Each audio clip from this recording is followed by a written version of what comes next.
Vale, si os parece bien. Muy buenas tardes a todos. Me llamo Adrián, soy miembro de Vanguardia Española y con motivo de los actos del 12 de octubre, Vanguardia Española siempre organiza pues una charla y mañana estaremos en la Plaza Cataluña. Tenemos una parada, estará Santiago, podemos firmar libros. Para firmar libros. El acto de hoy van a participar Javier Barreicoa y Santiago Armesilla sobre las presentaciones y está estructurado como habéis visto en el cartel.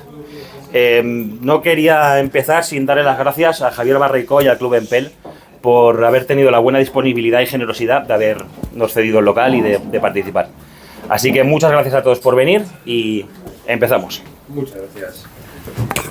Por orden de protocolo, pues me toca hablar primero a mí. Soy consciente que el que tiene que hablar realmente es Santiago, pero bueno, para seguir el protocolo, pues simplemente mi parte va a estar enfocada en una pequeña pincelada sobre lo que es la hispanidad comparada con lo que hizo el protestantismo o el espíritu del protestantismo.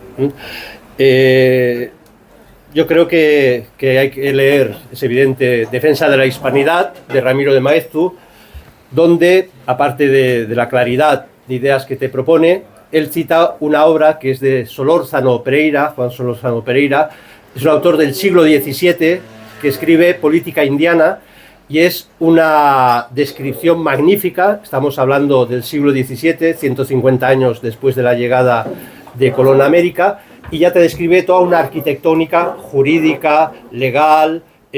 Ahí había claramente una sociedad civilizada, una sociedad en marcha. Entonces es muy interesante cronológicamente comparar cómo se consigue en poquísimo tiempo toda una civilización en la América española cuando lo comparas con lo que hacen los ingleses cuando llegan a las costas de América del Norte. Los ingleses llegan en 1500, John Calvert, y lo que hacen es intentar asentarse y es un fracaso absoluto. Más tarde intentarán llegar, asentarse y es un fracaso absoluto. Más tarde, total, que tardan 100 años, hasta 1606, los ingleses no consiguen el puerto de Jamestown. En esos 100 años, vamos a ver qué ha hecho España. Primero, 1500, cuando Calvo llega a América y no consigue nada, no consigue absolutamente nada. Ya tenemos el testamento de Isabel la Católica, donde tenemos ya todo un programa clarísimo de lo que va a ser la evangelización y civilización de América, donde se está proponiendo que los hombres, los indígenas son libres, los españoles tienen que casarse con las indígenas, no se les puede esclavizar, etcétera, etcétera. A partir de ahí se va a crear todo un corpus legal que con los años se recopilará como las leyes de Indias con Felipe IV, pero de esas diferentes leyes es sorprendente, absolutamente magnífico. Es que hoy todavía no te lo crees. ¿Cómo es posible que en 1512 leyes de Burgos establezcan, por ejemplo, lo siguiente? Las mujeres, primero, absolutamente prohibido trabajar en trabajos duros como las minas, absolutamente prohibido, pero las mujeres, cuando llevan el cuarto mes de embarazo, ya no pueden trabajar, no se les puede obligar a trabajar. Y después de haber parido, las mujeres tienen libertad, o sea, no van a trabajar, no pueden trabajar hasta que el niño tiene 3 años. Hasta que el niño tiene 3 años. Aquí, en nuestra sociedad muy avanzada y progresista, tenemos 4 meses de permiso de maternidad y ahí se les daba 3 años. En los trabajos duros de las minas, en esas leyes de Burgos, por ejemplo, cada 5 meses de trabajo se les concedía 40 días de descanso. Bueno, estas legislaciones son impresionantes. Hay un mito que es como que los protestantes son los que realmente han organizado bien el sistema de producción. Bueno, lo discutiríamos, pero hemos de pensar que en la Inglaterra todavía católica, antes de la Revolución Protestante con Enrique VIII, las fiestas eran las siguientes: 52 domingos de fiestas más 95 días de fiestas de santos patronales, que había muchísimos. En la Edad Media, esto lo han estudiado autores como Max Weber, había más nivel de vacaciones que en pleno siglo XX y en pleno siglo XXI, que dicen que hemos conseguido tantos derechos. Los anglicanos, cuando destronan a la Iglesia Católica, rebajan las fiestas católicas, 52 domingos y 27 fiestas. y los puritanos, que es una especie de secta dentro del anglicanismo, que les parece que los anglicanos son demasiado prorromanos todavía. Los puritanos, que son los que, luego veremos, constituirán el alma de esa América racialista y esa América protestante, querían que no hubiera fiesta, solamente los 54 domingos, con lo cual imaginaros qué alegría, ¿no?, de pasar de tener 92 días de fiesta más los domingos a de repente nada. A cambio de eso, es verdad que los puritanos, que lo hacen en América, proponen los días de ayuno y los días de acción de gracias. Y entonces todo eso suena el Día de Acción de Gracias famoso, de lo que celebran hoy en día, el tercer domingo de noviembre, si mal no recuerdo, donde se celebra que el pavo y tal. Bueno, es una fiesta donde teóricamente los indios acogen a los puritanos que llegan en 1620 a América y los cuidan. Esto es una fiesta falsa. Es un mito que se inventó Lincoln 150 años después, en plena guerra civil, porque necesitaba mitos fundacionales para unir una sociedad dividida en dos. El primero y verdadero Día de Acción de Gracias en 1622, que celebran los puritanos, se debe a que han conseguido exterminar a los indios pecuotas, y entonces lo celebran. Gracias, Señor, porque hemos eliminado a los indios. Les meten una primera guerra de depuración y prácticamente desaparecen. Hay una infinidad de leyes que van insistiendo constantemente. Ojo, no se puede maltratar al indio. Ojo, no se puede esclavizar al indio. Llega una bula en 1537, una bula de Pablo III, Sublimes Deus, donde se prohíbe explícitamente la esclavización del indio, porque el indio es un ser libre, el indio tiene alma y por tanto no se le puede esclavizar. Por el contrario, en las colonias del norte, que ya se están empezando a asentar a partir de 1600, como he dicho, enseguida tenían muy claro que tenían que traer negros porque ya tenían planificados plantaciones de tabaco. Y entonces, empiezan a llenar negros a raudales. Al principio, los que llegan a Maryland, que es un estado muy curioso, porque Maryland es una concesión del rey Carlos I de Inglaterra a irlandeses católicos, pero son minoría. Entonces, ellos, al principio, llegan los negros, y si un negro se cristianiza, pide el bautismo, se le liberaba. Bueno, los protestantes se vuelven como locos, los puritanos se vuelven como locos y consiguen que se revoquen leyes y que aunque se convierta el negro al cristianismo, va a seguir siendo esclavo sí o sí. Esto era impensable en lo que era ya la América española.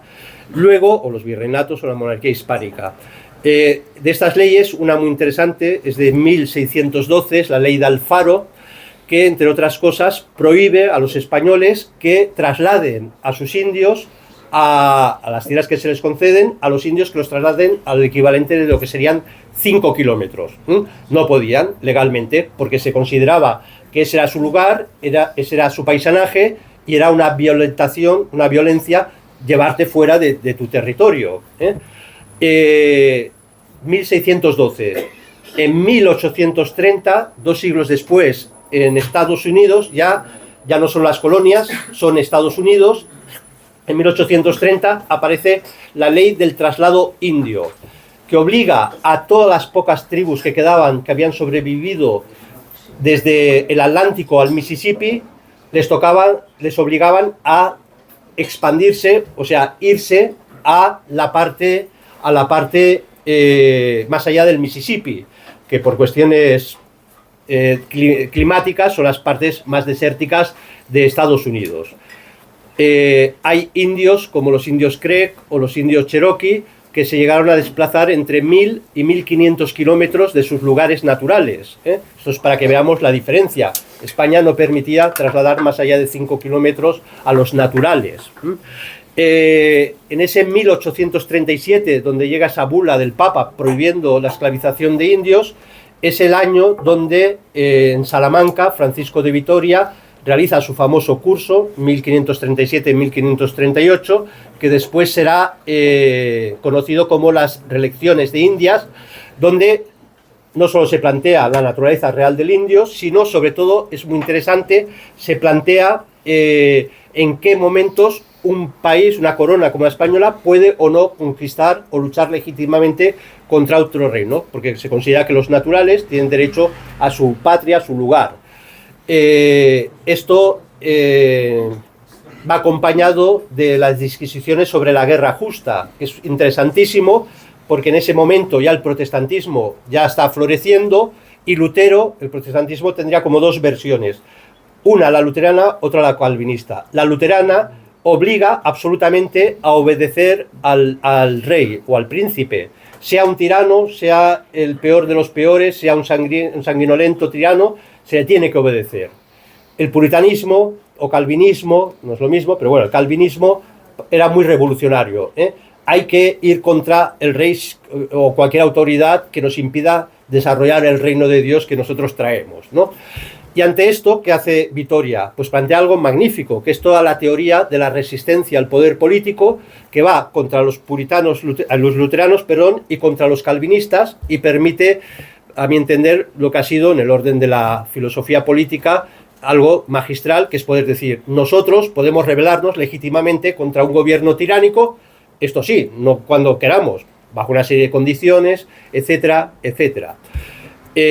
Los sucesores de Francisco de Vitoria serán los que inspirarán a Felipe II en la famosa ley de referéndum, que todos sabemos que es cuando España ya ha llegado, Legazpi ha llegado ya a Filipinas, se está conociendo esos territorios, entonces Felipe II hace algo que es absolutamente incomprensible en la historia de la humanidad, que es frenar un proceso de conquista que era relativamente fácil, porque se plantea moralmente si España puede o no, digamos, tomar posesión de tierras que hay gente ahí.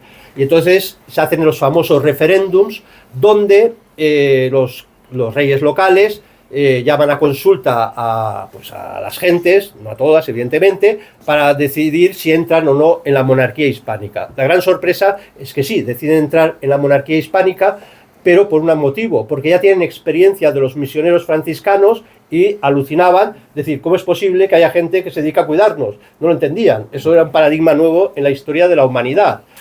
Y así es como va a aparecer la primera leprosería en Filipinas. La primera leprosería en Filipinas, antes a los leprosos en Filipinas, y en otros sitios me imagino, pero en Filipinas está registrado, un leproso se le metía una zanja, se le cubría hasta el cuello y se echaban tripas de vaca y ahí estaba absolutamente aislado, a ver si se curaba o se moría, ¿eh?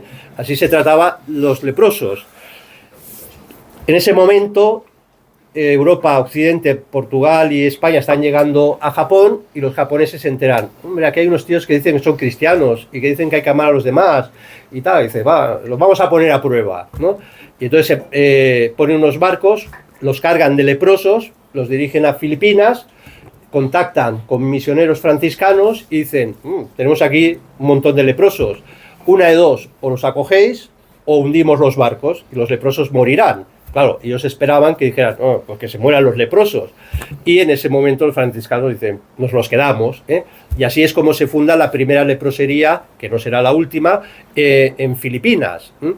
Lo que estamos diciendo es algo sorprendente en la historia de la humanidad, absolutamente maravilloso.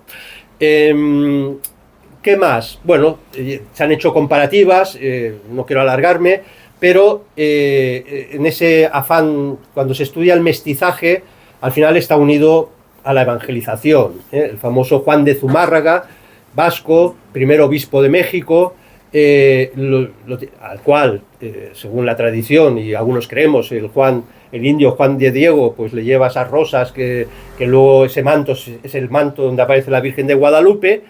Este obispo, independientemente de este hecho, él tiene muy claro una cosa, tiene muy claro que tienen que hacer caso a ese programa de Isabel la Católica, que hay que casarse con las indígenas. Y monta la primera escuela para mujeres en México, para indígenas, mujeres indígenas, con la clara intención de que así estén preparadas culturalmente para poder casarse con españoles.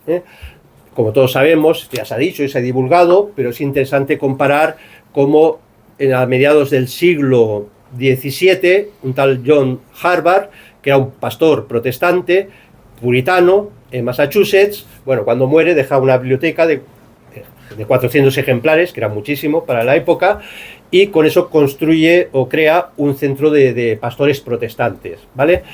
Pero hasta el siglo XIX eso no se convertirá en la Universidad de Harvard, ¿eh? Las universidades de Harvard, la Universidad de Harvard, Yale, eran originalmente centros puritanos donde no podían entrar evidentemente indígenas, esto es evidente. Es verdad que había un puritano, un poco así alocado, John Eliot también, se llamaba John Eliot, dice, bueno, vamos, con estos indígenas que nos quedan, ¿qué hacemos? Entonces, crea las praying towns, que se llaman ciudades orantes, la traducción en castellano sería comunidades orantes, pues dice, bueno, estos indios los vamos a intentar evangelizar, ¿para qué? Para que recen, para que nosotros los puritanos llegue el reino de los puritanos. Ellos no van a entrar, ellos no van al cielo, pero como mínimo que recen. Bueno, de estos, la primera comunidad son 180, de los cuales consiguen evangelizar 10, y el resto salen corriendo porque eran incapaces de soportar la moralidad absolutamente estricta protestante. Claro, en el mundo católico, si pecas, pues bueno, como mínimo tienes un cura, te confiesas, vuelves a empezar. En el mundo puritano no había confesión. Una vez pecas, tienes que ser excomulgado absolutamente de la comunidad. Todos nos acordamos de esa novela de la letra escarlata, el adulterio. Los puritanos, cuando llegan, se rebelan contra la corona y lo primero que hacen es intentar, fue un fracaso absoluto, decir, la ley de Inglaterra no sirve. ¿Cuál es la ley nuestra? La ley de Moisés. Y aplicaban el Levítico para organizarse socialmente, con lo cual, según el Levítico, si eres adúltera, vas a ser lapidada, no hay ningún problema. Bueno, esto lo decía porque este mito de la racionalidad y la cientificidad del mundo anglosajón es absurda, porque llega muy tardíamente, cuando ni siquiera Calvert y los siguientes colonizadores ingleses intentaban asentarse en lo que eran las colonias, pero no podían, eran incapaces, no les salía una sola cosecha, no sabían hacer nada, no tenían esa capacidad de resistencia que tuvieron los españoles. Pues en 1538 ya tenemos la primera universidad en Santo Domingo, en la propia ciudad de Santo Domingo, pero es que además en las universidades ya empiezan muy tempranamente a haber graduado de medicina. Los graduados de medicina son súper tardíos en la América anglosajona. En cambio, en España, en las universidades ya había. No solo eso, sino que van a haber las famosas cátedras de las lenguas francas indígenas, la náhuatl, la quechua, y esto estaba ordenado desde la corona. Tiene que haber cátedras de este tipo de lenguas. De tal forma que las primeras gramáticas en náhuatl o quechua son 30 años anteriores a la primera gramática inglesa. Manda narices. En los españoles no solamente teníamos ya nuestra gramática propia, sino que nos habíamos preocupado. Esto es impresionante como los franciscanos, las grandes órdenes mendicantes, tenían tan claro que había que salvar esas almas, porque eran hombres y tenían alma y había que salvarlos. Las primeras conventos en México salían por la tarde los franciscanos y iban escuchando a los niños. Claro, no sabían las lenguas, era imposible evangelizar, pero bueno, a base de tomar notas. Luego aparecieron niños que fueron educados en familias y se hicieron bilingües. Bueno, pero quiero decir, para que nos demos cuenta, Colón llega en 1492, en el segundo viaje colombino le acompaña Fra Ramón Pané, un catalán, Fra Ramón Pané, y en 1502, han pasado 10 años desde que llega Colón, pero ya estamos en el segundo viaje, por tanto en menos de 8 años, un señor ya sabe hablar taíno, sabe hacer glifos, dibujos para explicar el Evangelio o las primeras oraciones o los rudimentos de la fe, y ya estaba evangelizando en taíno. Yo llevo 40 años intentando aprender inglés. Y entonces dices, como un tío, de repente una lengua no latina, es capaz de aprenderla, porque tenían claramente esa intención. En 1825 ya tenemos los primeros catecismos pictográficos, que son una auténtica maravilla. En 1583, si no mal no recuerdo, en 90 años después de que llega Colón, en Lima, ya hay el tercer concilio de Lima, que se dedica a recopilar todos los catecismos que se han hecho bien en lengua española, pero también en todas las lenguas, ¿no? Bueno, este esfuerzo es absolutamente magnífico, ¿no? Es que yo insisto que esto lo vas estudiando y no te lo crees, ¿no? Cómo era posible, ¿no? Y entonces esta comparativa también se ve en los hospitales, ¿no? Hay instrucciones del rey católico, Fernando el Católico. En 1502 ya llega Nicolás Obando a lo que es la actual República Dominicana, con una instrucción clarísima. Toda ciudad que se funde, en toda población, tiene que haber hospitales. Y no cualquier hospital. Hospitales en los cuales se acojan a blancos y se acojan a naturales, que se llamaban. Los indígenas se llamaban los naturales. Y por lo tanto ya tenemos a principios del siglo XVI, 1500 poco, hospitales en República Dominicana que se atiende a indios y se atiende a indígenas. El primer hospital en las colonias que tenemos registrados en Filadelfia, Pensilvania, un estado, por cierto, fundado por los cuáqueros, William Penn, y es en 1701. En 1701, y evidentemente no podían entrar los indígenas, estaba absolutamente prohibido. En cambio, en México encontramos el Hospital San José de los Naturales, se llama así, que es un hospital fundado para aquellos indígenas que no entienden el español, poder atenderlos en su lengua natural. Y, oh sorpresa, este hospital contaba con 400 camas. Es algo insólito para la época. No creo que ningún gobierno socialista haya conseguido crear un hospital actualmente de 400 camas. Del PSOE no. Sí, exacto. Es una cosa absolutamente insólita. Y el propio Hernán Cortés, de su bolsillo, paga la fundación del Hospital de la Limpia Concepción de María, sería la Inmaculada Concepción, para entendernos, 1524, y este año se ha cumplido el 500 aniversario de un hospital que sigue en activo. Lleva 500 años en activo, un hospital fundado por el propio Hernán Cortés, ¿no? Y así, bueno, podríamos seguir prácticamente ad infinitum y viendo esta comparativa. Cuando vemos el racialismo, y acabaré un poco con dos reflexiones al respecto, toda la idiosincrasia, toda la cosmovisión del mundo anglosajón al final va derivando con una ideología, una doctrina que es el darwinismo social, donde el negro no tiene alma, es un ser miserable, pero porque además, como el puritanismo es una judaización del cristianismo, lo que se interpretan el hecho de Noé, sabéis que el hecho de Noé después del arca se emborracha, se queda desnudo y su hijo Cam se ríe de él, y entonces a partir de ahí viene la tradición de sus tres hijos. Jafet ocupa y repuebla todo lo que será Europa, Sem todo lo que será el mundo semita, y Cam África, ¿no? Esto, que había quedado ahí en la tradición, luego con el tiempo en el mundo protestante se empieza a interpretar que Cam es negro por sus pecados, y por tanto es alguien absolutamente miserable. Pero no creamos que esto es una cosa anecdótica. Los mormones, una secta para darles a comer aparte, Joseph Smith interpreta que Cristo, cuando muere, es crucificado, muere, luego asciende, pero en vez de ir a los cielos, coge la horizontal, va a Estados Unidos y empieza ahí a predicar. Y entonces ellos lo cuentan así, que los que hicieron caso, pues son blancos, y los habitantes de esa América que Cristo visitó y evangelizó, los que no le hicieron caso se fueron oscureciendo y son los indios, ¿no? Y entonces hay que exterminarlos. Bueno, esto explicaría por qué, digamos, al final cuando cometes un genocidio tienes que tener una, entre comillas, legitimación conceptual, y esto lo está dando el protestantismo.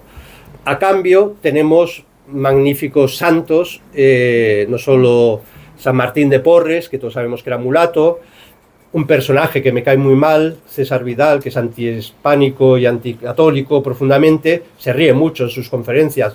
Los españoles querían los mulatos para que barrieran los conventos, San Martín de Porres y su escoba. Sí, es verdad, era un mulato, pero su padre, que era español, la madre era panameña negra, su padre le pagó estudios de cirujano, sabía leer, sabía escribir, y luego otra cosa es que tuvo vocación y acaba de dominico, ¿vale?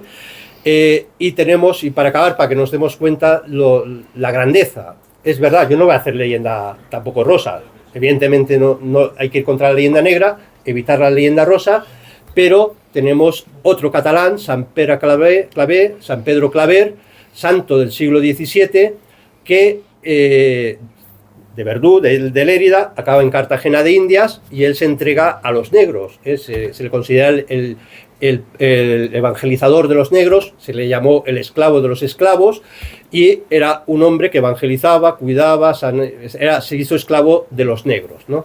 Esto en el paradigma anglosajón, del supremacismo anglosajón, es absolutamente impensable.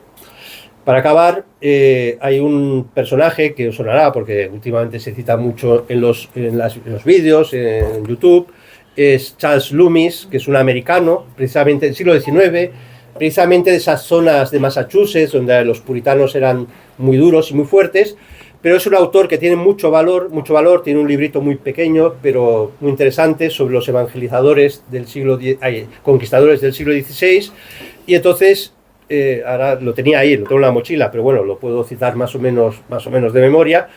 Él dice que cuando se estudia lo que hicieron los españoles, cuando se estudia las leyes, él mismo se sorprende, dice, la infinidad de leyes para proteger a los indios, la infinidad de leyes que hicieron bien, que no eran leyes opresoras.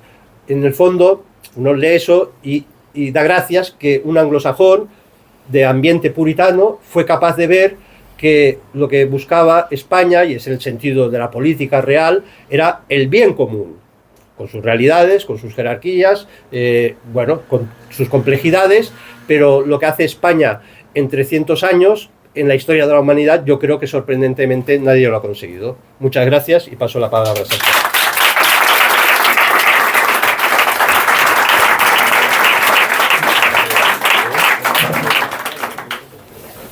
Pues muchas gracias, Javier, por tu magnífica exposición, absolutamente magistral. Muy buenas tardes, noches a todos. Gracias al Club Empel por permitir a Vanguardia Española hacer este acto. Que mañana nos vemos en la plaza, por cierto. Es curioso porque mucha gente que es crítica de la no supuesta aplicación de esas leyes que protegían a los indios, de leyes de Indias y después leyes de Burgos, no tienen, lo digo para un poco continuar antes de empezar yo con mi charla, lo último que has dicho, no tienen en cuenta, en primer lugar, que uno, esas leyes existían en la América española y no existían ni en la América neerlandesa ni en la América inglesa.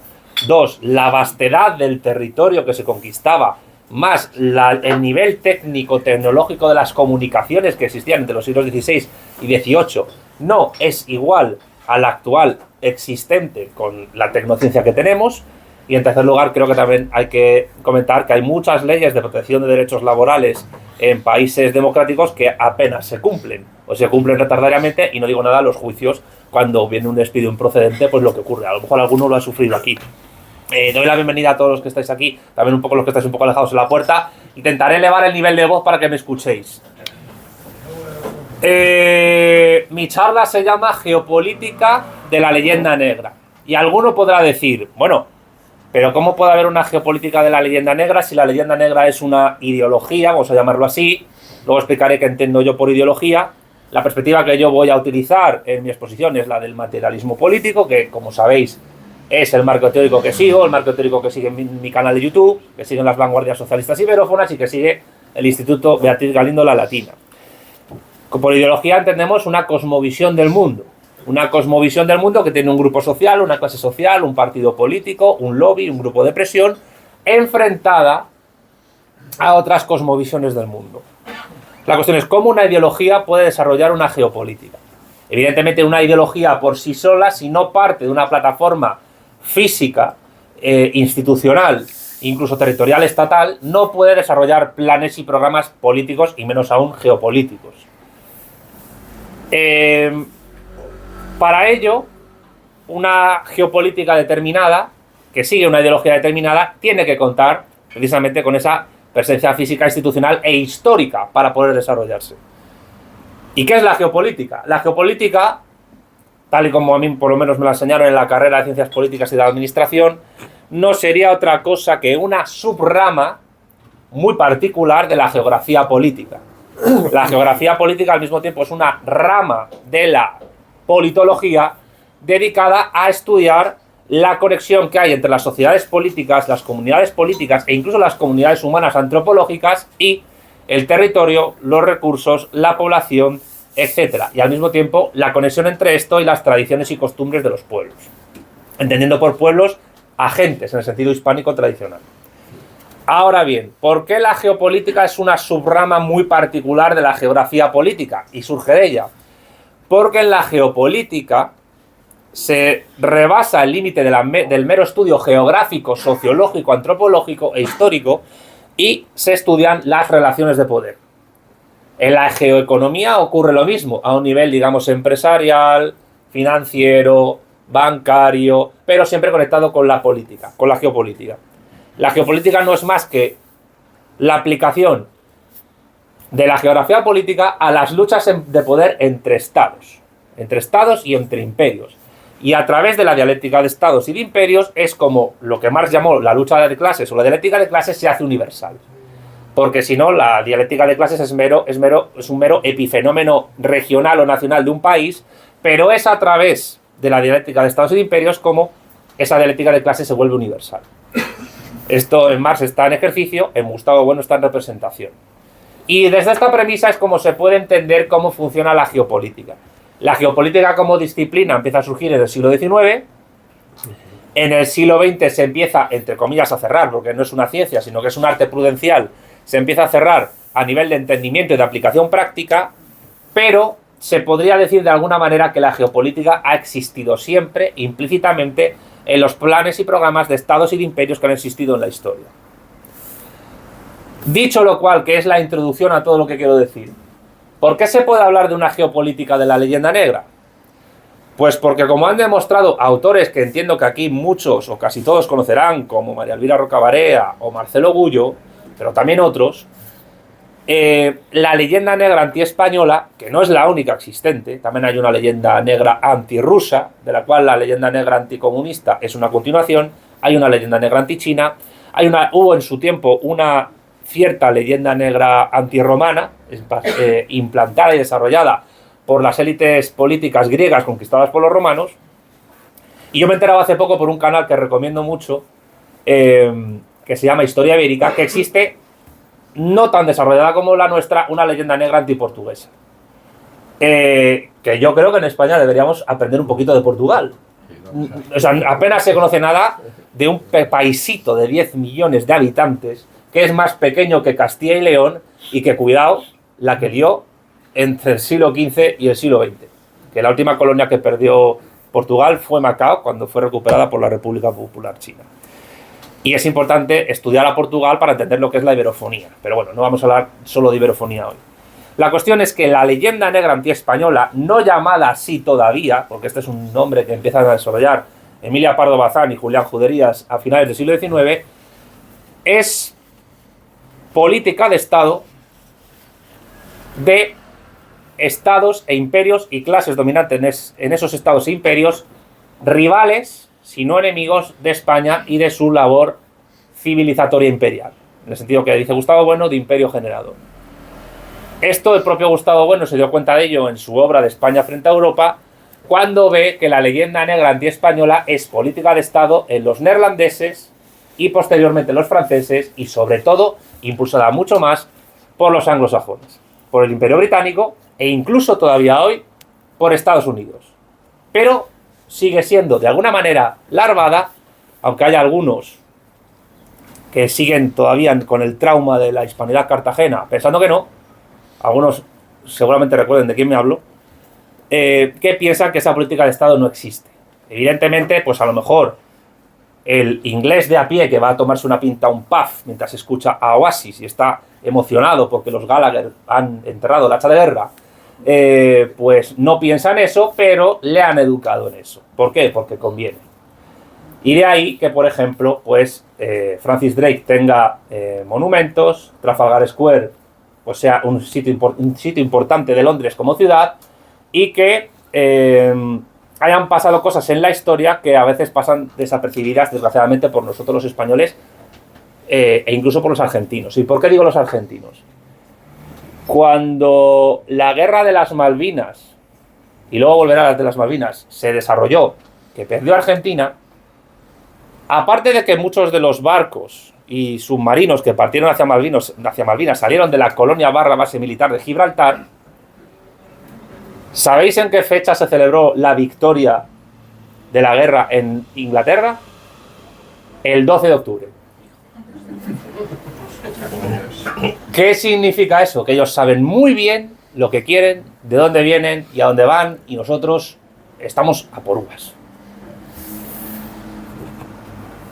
La leyenda negra antiespañola es política de Estado de muchos estados actuales todavía, incluso estados que se enfrentan entre ellos, como Inglaterra con Holanda. Las guerras anglo-neerlandesas fueron feroces y temibles, y el fin de Inglaterra que se consiguió fue impedir que los Países Bajos se extendieran a nivel colonial de una manera potente que les perjudicara financieramente y económicamente. Y eso también conllevó, pequeño paréntesis que abro, a que en 1830, en la primera primavera de los pueblos europea, pues Bélgica surgiera como Estado, porque Bélgica es simplemente un Estado tapón generado por Inglaterra contra Francia, contra Prusia y sobre todo contra Holanda. Con lo cual pensemos que entre los países protestantes también hay conflictos y también hay guerras. Pero comparten que la leyenda negra antiespañola sea política de Estado. ¿Qué implica que la leyenda negra antiespañola sea política de Estado? Implica sobre todo tres cosas. Primero, planes y programas a corto, medio y largo plazo para evitar competencia a nivel de dialéctica de clases de estados y de imperios. Dos, interpretación de los eventos históricos de una manera interesada para encumbrar los logros propios y menospreciar los ajenos, particularmente los hispanos. Y tres, alguno habrá escuchado la frase de quien denomina domina, cambiar la nomenclatura de ciertos lugares de la geografía del globo. Los portugueses fueron los primeros en descubrir lo que hoy se conoce como Australia, pero fue una expedición española del siglo XVII de inicios, la expedición Quirós, la que bautizó ese continente como Australia en honor a la dinastía de los Habsburgo. Eso, el mundo anglosajón no lo reconoce tanto. José de Castilla, en 1603, descubrió el continente que hoy se conoce como la Antártida. Y sin embargo, el acuerdo que existe entre varias potencias del planeta, entre varios estados del planeta, de no hacerse con territorio antártico, no cuenta con España como uno de sus signatarios. O con uno de los estados, digamos, interesados en controlar los desconocidos pero potenciales recursos económicos energéticos que pueda tener la Antártida, al mismo tiempo que biológicos, desconocidos.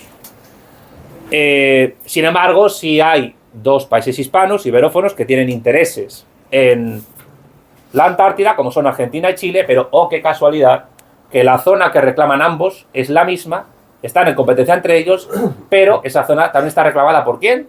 Por el Reino Unido. Hay una zona de la Antártida no reclamada por nadie. Rusia quiere entrar en competición para reclamar esa zona, porque ya por la extensión que tiene, pues digamos que tiene apetencias sobre lo que es el océano glacial ártico y el continente, bueno, el continente no, el polo norte. Ese es uno de los motivos por los cuales ahora mismo la OTAN también quiere despedazar Rusia y hacer con Rusia lo que hicieron con nosotros con el plan Maitland, que fue un plan que durante un siglo los anglos realizaron para despedazar y balcanizar el Imperio Español. Quieren hacer ahora lo mismo con Rusia y de ahí la guerra en Ucrania. Pero también porque temen que Rusia pueda controlar la importante ruta marítima del océano glacial ártico, que es fundamental para el comercio internacional. Un paisillo que parece que no hace nada en el mundo, pero que controla a nivel estatal una de las empresas petrolíferas más importantes del planeta, Noruega, que fue colonia de Suecia hasta que se independizó, pues Noruega cuenta con una pequeña isla deshabitada o islote en el Índico Sur, la isla de Bouvet, que les permite también reclamar territorio de la Antártida. En este siglo XXI, el tratado de no intromisión en la Antártida para protección del ecosistema de ese continente helado va a llegar a su fin y veremos, quizás, por no hablar de lo que son las profundidades marinas, el último reparto de la Tierra, digamos, el último reparto de la Tierra, o mejor dicho, el penúltimo, que pueda llevarse a cabo en tierras, digamos, inhóspitas donde apenas hay población humana. Es verdad que hay bases militares y científicas, porque España tiene algunas en la Antártida, pero este siglo XXI, algunos de aquí lo veréis, otros no, pues va a ser interesante en ese sentido.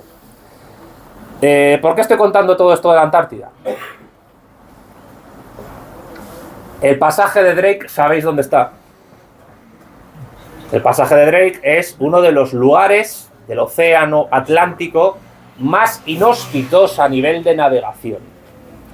Muy pocos barcos han podido sobrevivir históricamente por el paso del pasaje de Drake. El pasaje de Drake está entre la Antártida y las islas Malvinas y Sandwich del Sur y Georgias del Sur, que tienen hoy soberanía británica. Fundamental para sus pretensiones en la Antártida. Reino Unido, potencia nuclear, Chile y Argentina, no. Pues bien, el que denomina domina es importante en la geopolítica porque, cuidado, de la misma manera en que las Islas Malvinas, quien las posee las llama Islas Falkland o Falkland Islands, el pasaje de Drake, pero seguramente algunos lo sabéis, pero muy pocos, en realidad en sus inicios, cuando fue descubierto por los españoles, se llamó Mar de Oces. Nadie en el mundo lo llama Mar de Oces. ¿Por qué? Porque el mundo hispano, y particularmente España, por las dimensiones que tenemos actualmente, no tienen poder para denominar en el mapa mundi los territorios del planeta. Y esto también es geopolítica. La geopolítica es lucha por los recursos, es lucha por el control de la población, también de la demografía, es control de la fuerza de trabajo, es control del patrimonio histórico de los países, de ahí pues la fama que tiene el British Museum, que es mundial, y es control también de la nomenclatura que se da a los lugares del planeta, tanto a nivel de naciones, como de lugares, como de ciudades, etc. No en vano, el cambio de Bizancio a Constantinopla y a Estambul es también geopolítica. Y de hecho, hablando de Gibraltar, porque veo aquí caras que estuvieron en Algeciras, hay que tener en cuenta que Turquía, que es un estado muy interesante a la hora de analizar geopolíticamente, nos guste o no, Erdogan es un jefe de estado como la copa de un pino, probablemente sea enemigo nuestro, pero para Turquía es maravilloso. Turquía, desde Ataturk, tiene una ventaja interesantísima a nivel geopolítico, y es que controla dos estrechos fundamentales que conectan la parte europea con la parte asiática, con la península de Anatolia. ¿Por qué la leyenda negra es política de Estado por parte de Inglaterra y qué conexión tiene eso con Gibraltar? No sé si algunos habrán visto el vídeo que yo hice en mi canal de YouTube sobre Gibraltar.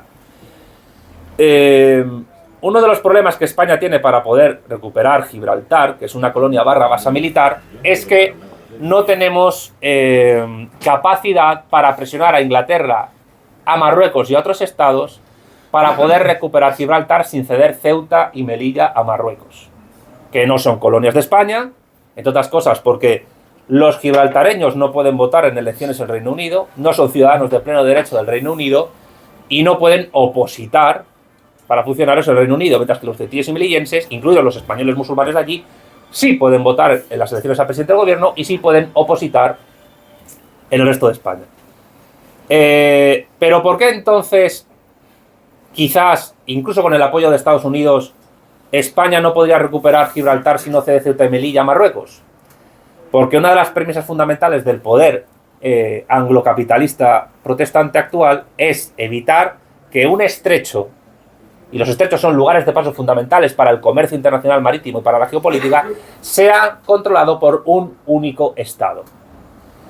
Dejando aparte lo que controla Turquía, me gustaría que buscásemos en un mapa, si alguno lo tiene en mente, cuántos estrechos en el mundo son controlados por un único Estado. Estrechos importantes a nivel de comercio internacional. Pues eso también tiene que ver con la leyenda negra, porque Malvinas, Sandwich del Sur, Georgias del Sur, Gibraltar, pero también Belice, también el Esequibo con respecto a Venezuela, y sí, también Guantánamo con respecto a Cuba, y sí, también más del 60% del territorio de México que fue perdido por México y arrebatado por Estados Unidos en la guerra que llevó a la conclusión del Tratado de Guadalupe Hidalgo en 1848, son, digamos, la forma aparente, formal, en la cual la leyenda negra se impone como política de Estado por ciertos países, y particularmente por los anglosajones. La parte informal o material, aquí estamos haciendo un juego filosófico mezclando la geopolítica con el dilemorfismo aristotélico, es que al mismo tiempo que esos estados anglosajones controlan territorios o porciones de territorio que están en la plataforma física de estos estados, de estos países que he dicho, sin embargo, al mismo tiempo controlan materialmente, financieramente, formativamente los países que tienen reclamos territoriales. ¿Cómo? Por ejemplo, introduciendo la ideología queer en Cuba, por ejemplo, controlando los gobernantes de México desde que Joel Roberts Poinsett instaló un despacho como embajador informal de México con un retrato de Moctezuma y empezó a adoctrinar a los líderes mexicanos en desconectar con España a nivel emocional e ideológico, y ya en el siglo XX, a través, después de haber perdido el territorio, instaurar muchos presidentes títeres, entre ellos 4 presidentes de México fueron agentes de la CIA, no sé si esto lo saben, pero sí. O actualmente con Claudia Sheinbaum y Andrés Manuel López Obrador, pues con un gobierno que no invita al rey de España, y yo soy republicano, pero el problema no es el rey, el problema es España, no invitando al rey de España como jefe de Estado, ni a ningún, y España además negándose a llevar a ningún tipo de delegado, funcionario o lo que sea para ir allí, pero sí invitando a la mujer de Joe Biden a lo que llaman ellos toma de protesta, que es una toma de posesión, que diríamos nosotros. Eso también es geopolítica. La geopolítica, digamos, que tiene una parte, digamos, formal propia de estudio y gestión del territorio, pero al mismo tiempo tiene una parte material que tiene que ver con la acción de poder duro / blando dentro de los estados sobre los cuales se tienen intereses geoestratégicos. Y digo poder duro / blando porque realmente no hay diferencia entre ese poder duro y el poder blando. Todo es poder. Bueno, todo. A ver, la galaxia de Andrómeda no es poder político, pero la cuestión interesante es que si Estados Unidos controla la formación académica y mediática y cultural de líderes políticos, de periodistas de medios de comunicación de masas, de youtubers, e incluso se atreven a hacer, como hace poco pasó en el diario 20 Minutos, un anuncio pidiendo gente para trabajar en la CIA en España, pues ¿qué podemos esperar de lo que puede pasar con Gibraltar, o lo que puede pasar con Malvinas, o lo que puede pasar con las Islas Sandwich del Sur y Georgias del Sur, lo que puede pasar con el posible nombramiento del pasaje de Drake como Mar de Oces, o lo que puede ocurrir con otras zonas del planeta? Es decir, los mexicanos actuales no sienten, la inmensa mayoría, nada cuando cruzan la frontera del Río Grande para ganarse la vida o para pasar una temporada, y no ven aquello a donde llegan, que suele ser Texas, Arizona, California, Nevada, Utah, Oregón, partes de Oklahoma. Además estoy diciendo estados de Estados Unidos que tienen nombre de origen español. Arizona, zona árida. Montana, montaña. California es un nombre que viene de las novelas caballerescas que leían los conquistadores españoles cuando iban en los barcos a América, y lo llamaron así porque pensaban que era una isla, que luego se extendió a lo que sabéis, que es la Alta California, la Baja California. Y hay 2 estados californianos en la península californiana de México, que se dividió por cuestiones logísticas. No sienten nada porque no tienen ningún tipo de reclamo de nada. Por eso el nacionalismo mexicano actual es, como diría Marcelo Ullo, con todos los respetos, un nacionalismo de campanario, a veces de cencerro, que digamos que eso es un nivel, en el cual hay un reclamo chauvinista de la historia mexicana como una civilización de 10.000 años, pero que es incapaz de plantar cara al vecino del norte por el 60% del territorio que se les arrebató y que no son capaces de recuperar, salvo que Estados Unidos deje de ser el hegemón que es. Pero claro, aquí entra un factor geopolítico importante que se puede dar en este mundo mal llamado multipolar que se está construyendo. Yo parto de la base que la idea de multipolaridad es simplemente un puente para llegar a una bipolaridad nueva o a una unipolaridad nueva, y que es una táctica, que es legítima porque se desarrolla, no se legitima porque nos guste, sino porque se desarrolla en sí. Yo soy materialista, todo lo que es legal es legítimo, lo que es legítimo es legal. Si queremos cambiar una legalidad de legitimidad hay que cambiar las leyes. y esto el realismo político cristiano también conecta con ello. La cuestión es que imaginemos que China, Rusia y Estados Unidos se reparten el mundo en zonas de influencia para, digamos, llegar a un ten con ten en esta Segunda Guerra Fría en la que estamos. Y dejan a Estados Unidos más o menos controlar todo el continente americano y Europa Occidental, mientras Rusia y China se reparten Asia y África y Europa Oriental. Eso puede ocurrir. También Rusia, a través de medios como Russia Today, impulsa la leyenda negra antiespañola para, digamos, seguir sus planes y programas contra un enemigo débil de la cadena que ellos llaman imperialista de la OTAN. Por eso Rusia, desde RT, ataca a España. Y a sus intereses, si es que los tiene algunos, porque claro, eso también es algo que preguntarse. Es decir, luego a mí lo que más me gusta es la interacción con vosotros. Habrá que preguntarse cuándo dejó España de tener política exterior propia. Probablemente desde el siglo XIX ocurra así, o si no, incluso antes. Pero evidentemente un país sin política exterior no puede desarrollar una geopolítica adecuada para contrarrestar una política de Estado como es una leyenda negra que viene de otros estados. El hecho de que la leyenda negra sea política de Estado, incluso dentro del propio Estado mexicano, de los Estados Unidos mexicanos, implica que López Obrador reclame el oro, cuando la inmensa mayoría del oro que se explotó en América se quedó en América, lo que más se explotó fue plata, y eso sí hubo un reparto mucho mayor, reclamen incluso alguna compensación económica a España, mientras no reclaman nada a las mineras canadienses que están explotando más recursos naturales minerales del suelo mexicano que lo que hizo España en 3 siglos. Y alguno dirá, bueno, pero es que no eran igual los medios de entonces que los de ahora. Sí, evidentemente. Pero la cuestión es que a Canadá, que es un apéndice del poder anglosajón, y que incluso los comunistas de Estados Unidos dicen que es algo así, Canadá no es realmente, ellos dicen que no es realmente un estado, realmente sí lo es, pero ellos dicen que es básicamente 3 enanos metidos en una gabardina simulando que es un señor. Pero Canadá es un poder fundamental en el eje capitalista actual. Canadá tiene conexión con el Ártico, Canadá es el segundo estado más extenso de la Tierra, su conexión cultural con Estados Unidos es prácticamente completa, aunque ellos tienen una seguridad social mejor que ellos, y además el jefe del estado es Carlos III de Inglaterra, pero Canadá, que más de la mitad de su población vive en la zona de los Grandes Lagos, está dentro de los Five Eyes, de los 5 ojos, que junto con Estados Unidos, Reino Unido, Australia y Nueva Zelanda, a través de la red Echelon, tienen la red de espionaje más potente del mundo. Bueno, se puede hablar de la red de espionaje de Israel, de China, del Vaticano, etcétera. Pero los 5 ojos a nivel interestatal tienen una red de espionaje muy interesante. La cuestión es que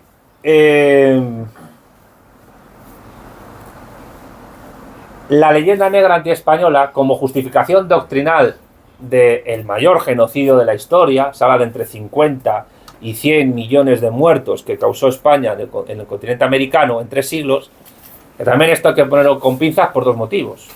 Primero, porque todavía hoy es muy difícil contabilizar la cantidad de población indígena que había en territorio americano, y menos aún en los 3 siglos de evolución.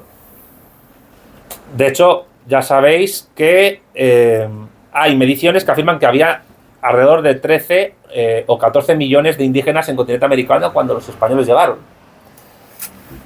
En segundo lugar, porque la mayor contabilización de población indígena que había en el territorio de América Española vino gracias a la Iglesia Católica, porque a través de los bautizos se realizaban los censos de población. Y en tercer lugar, porque en esos conteos de muertos se suele contar los muertos que generaron todos los imperios europeos que tuvieron suelo en América, pero no se desglosa. Se junta todo en España, pero no se analiza pues cuántos mataron los ingleses, los neerlandeses. Pero claro, este es otro truco también discursivo. Se dice, los europeos llegaron a América. Bueno, los europeos. Primero, Europa no es una unidad homogénea política ni cultural. Nunca lo ha sido, ni siquiera religiosa. Albania, lo que se llama Kosovo, Bosnia-Herzegovina y Chechenia, y el Cáucaso Norte, son musulmanes, suníes. La República de Kalmukia, que está en la zona europea de Rusia, es el único lugar de Europa en la cual la religión mayoritaria es la budista, por migraciones en la era moderna. Y luego está la división, por supuesto, entre ortodoxos, protestantes, anglicanos calvinistas y católicos. Con lo cual, hablar de Europa como una unidad política o cultural homogénea es complicado, pero sobre todo a nivel político, porque los estados que llegaron desde Europa a América fueron 7 nada más. España, Portugal, Francia, Inglaterra, Holanda, Rusia y Francia, creo que me falta. 7. Pero Hungría, Finlandia, que no existía como estado, no. El Imperio Otomano tampoco, aunque tuvo pretensiones que no se cumplieron. Y fueron esos 7 estados los que se repartieron el control de los recursos, la población y el territorio en América. La cuestión importante es que para que un estado pueda desarrollar una geopolítica y unos planes y programas de política exterior adecuados, ese estado tiene que partir de un cierto, aunque pueda ser discutible, conocimiento de la historia anterior para poder saber a dónde quiere llegar y qué territorios, población, recursos quiere controlar o al menos influir en ellos. Cuando se demostró inviable la conquista de Buenos Aires por parte de 2 expediciones inglesas, derrotadas en 1806 y 1807, lo que sí pudieron impulsar, y eso sí ha sido exitoso, fueron la conducción de oligarquías portuarias que, enfrentadas al interior en el virreinato del Río de la Plata, creación borbónica, pues lograron, digamos, disponer a Buenos Aires como la cabeza de ratón de un estado dependiente del Imperio Británico, el cual, hasta el proceso de reconstrucción de Estados Unidos después de la Guerra de Secesión y de la unificación alemana en 1871, hay que reconocer que durante todo el siglo XXIX el Imperio Británico no tuvo rival en absoluto en ningún lado. Su poder fue aplastante. Y eso, que su mayor extensión se produjo después de la Primera Guerra Mundial. Pero el poder industrial y tecnocientífico de Inglaterra no tenía rival, digamos, entre la batalla de Waterloo y la reunificación alemana. Vamos a decirlo así. En el grueso del siglo XIX. Y eso explica la capacidad que tuvieron para tener más ventajas en el reparto colonial de África, o para infligir a China durante la dinastía Qing el siglo de la humillación a través de las guerras del opio, porque el Imperio Británico fue el primer narcoestado del mundo. Esto que estoy diciendo no es un insulto ni una exageración. La reina Victoria fue una narcotraficante muy efectiva. Pues bien, el reparto de la tierra, la influencia y el control de un territorio requieren el control también político, diplomático y cultural de los estados que tienen reclamos sobre ese territorio. Solo de esa manera se puede entender la política argentina en los 2 últimos siglos, solo de esa manera se puede entender la política mexicana en los 2 últimos siglos, solo de esa manera se puede entender la política en Cuba, sobre todo desde la Revolución de 1959, y solo incluso así se puede entender la política española desde el siglo XVIII, y particularmente desde el siglo XIX.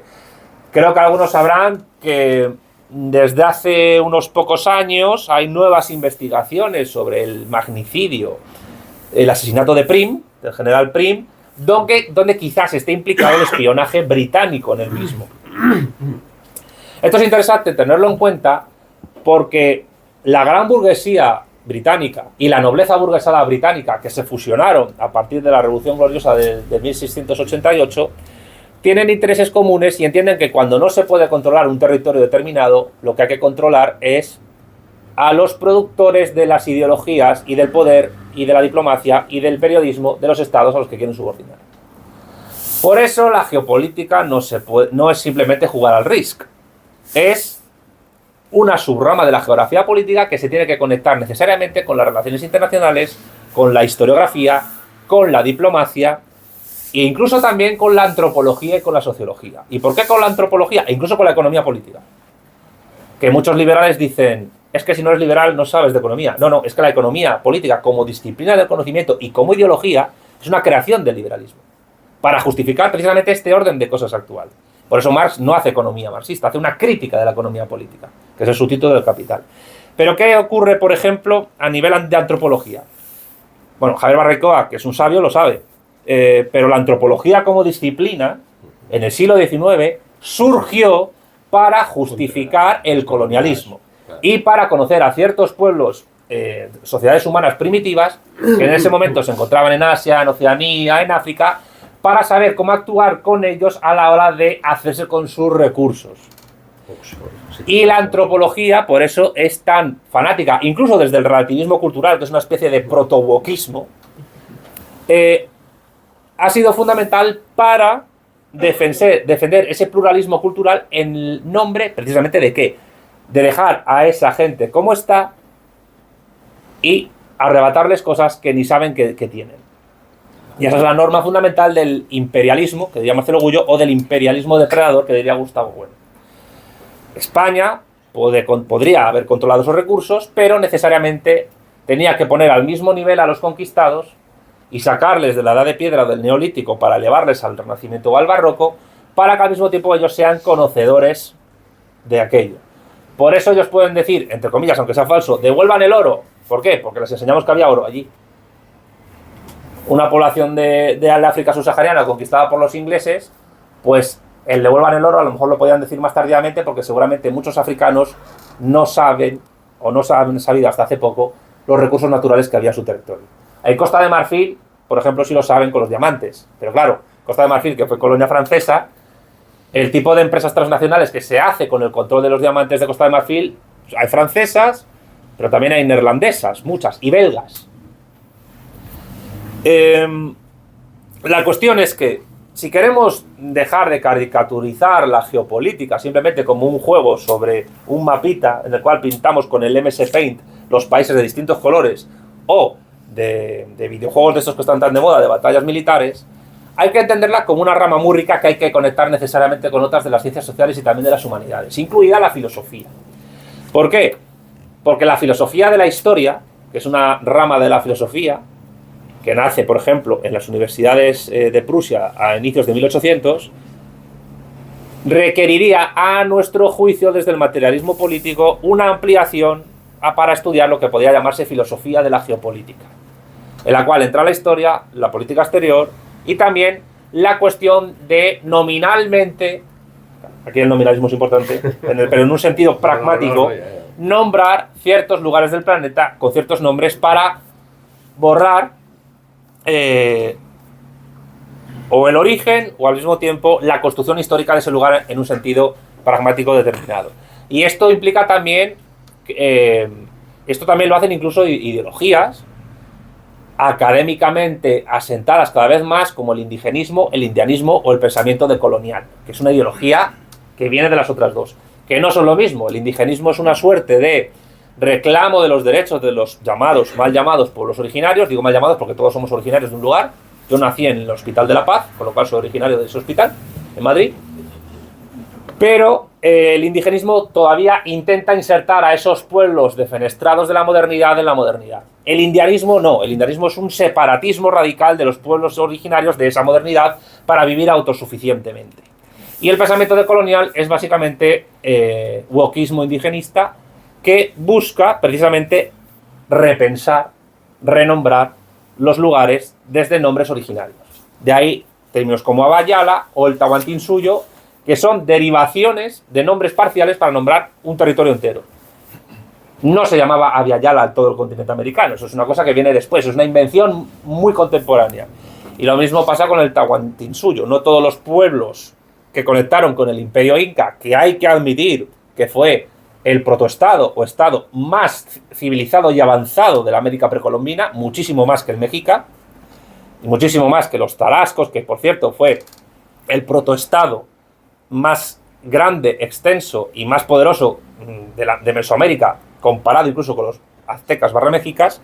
Pues el Abayala y el Tahuantinsuyo son inventos modernos que tergiversan lo que fue aquello, incluso utilizando nombres de entonces, pero desde un fin ideológico actual. ¿Por qué? Porque las ideologías también influyen en la nomenclatura geopolítica del mundo contemporáneo. Y esto ha ocurrido siempre. ¿A qué lleva todo esto? Esta reflexión en voz alta que estoy haciendo para que todos reflexionemos y luego pues con Javier y conmigo interactuemos en el diálogo. A entender que a mí me parece cada vez más fundamental, y esto es verdad que lo están haciendo muchos divulgadores de la geopolítica, como Pedro Baños, al cual creo que hay que sobre el cual hay que admitir el mérito que tiene, llevar al común de la gente, a los trabajadores de España y de otras naciones hermanas, a entender que aunque lo voy a simplificar mucho, el más misérrimo lapicero que tengas tú en tu lugar de trabajo, en tu oficina, va a depender en gran medida, aunque no todo, pero sí en gran medida, del lugar geopolítico que tu Estado ocupe en el concierto internacional. Porque no es lo mismo una oficina en España, y menos aún en Estados Unidos, o en China, que en Burkina Faso, que en Botswana, que en Malawi o que en Palaos. Por poner un Estado que no sea, es uno de los últimos que ha surgido en la Tierra, que no sea africano subsahariano. Y por tanto, todo nuestro nivel de vida, todo nuestro lugar en el mundo, depende de esa posición y del conocimiento que tenemos de esa posición y por qué esa posición es la que es. ¿Por qué el pasaje de Drake se llama pasaje de Drake y no Mar de Oces? ¿Por qué el Canal de la Mancha solo se llama Canal de la Mancha por nosotros y no por el resto del mundo? ¿O por qué, por ejemplo, no hay un reclamo generalizado, masivo, en México sobre los territorios arrebatados en el Tratado de Guadalupe Hidalgo, en 1848? Que yo ya digo una cosa, puede que demográficamente los mexicanos y puertorriqueños, etcétera, estén poco a poco conquistando Estados Unidos. Es decir,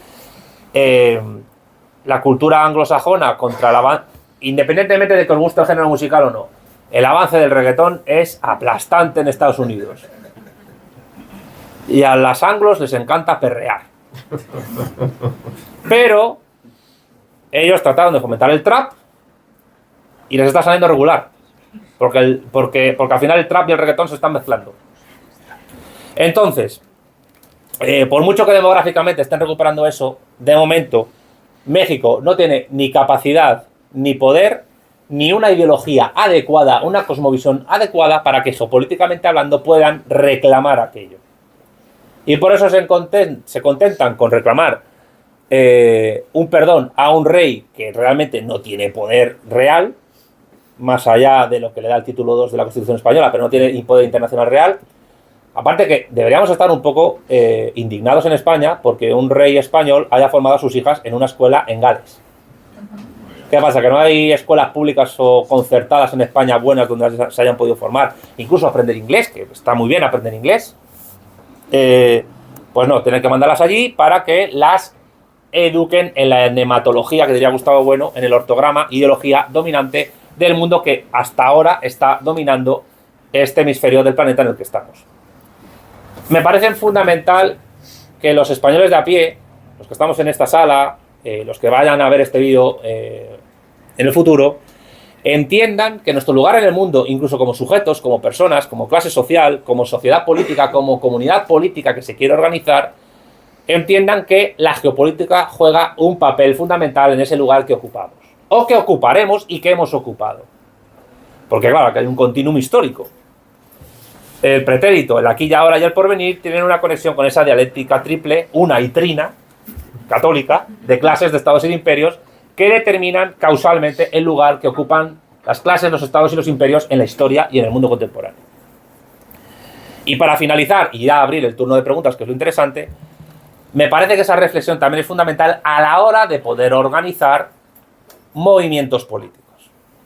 Un movimiento político que en España no tenga una geopolítica propia no tiene futuro. Y eso en gran medida explica el fracaso de intentos de subvertir el orden establecido. Y hay que ser honestos, el único últimamente que tuvo capacidad para intentarlo y no lo logró fue Podemos. Primero porque le perdonó la vida al PSOE, que es el gran enemigo de España. El partido del sometimiento a la oligarquía extranjera. Esas es las siglas con las cuales hay que llamar al PSOE desde Vanguardia Española. Y en segundo lugar porque más allá de un europeísmo pseudo-progresista, socialdemócrata o socialliberal, Podemos no tenía geopolítica. Como estamos en un momento en el que se requiere transversalidad ideológica y sobre todo patriotismo, desde Vanguardia Española entendemos, y la prueba es que estamos aquí con vosotros, que se necesita generar, veremos cuánto se tarda, un vasto y transversal movimiento de liberación nacional en el sentido clásico de la palabra, como el que hubo en otros lugares del planeta que sería bueno estudiar. Un movimiento de liberación nacional que tenga una proyección geopolítica, una geopolítica propia. Porque como dijo el general Perón, y yo no soy peronista, pero de los peronistas he aprendido muchas cosas, entre otras a identificar quién es el enemigo, la verdadera política es la política exterior y lo demás es mera administración.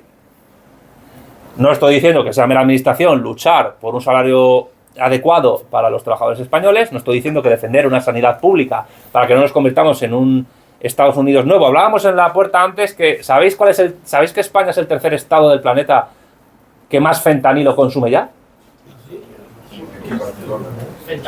Fentanilo.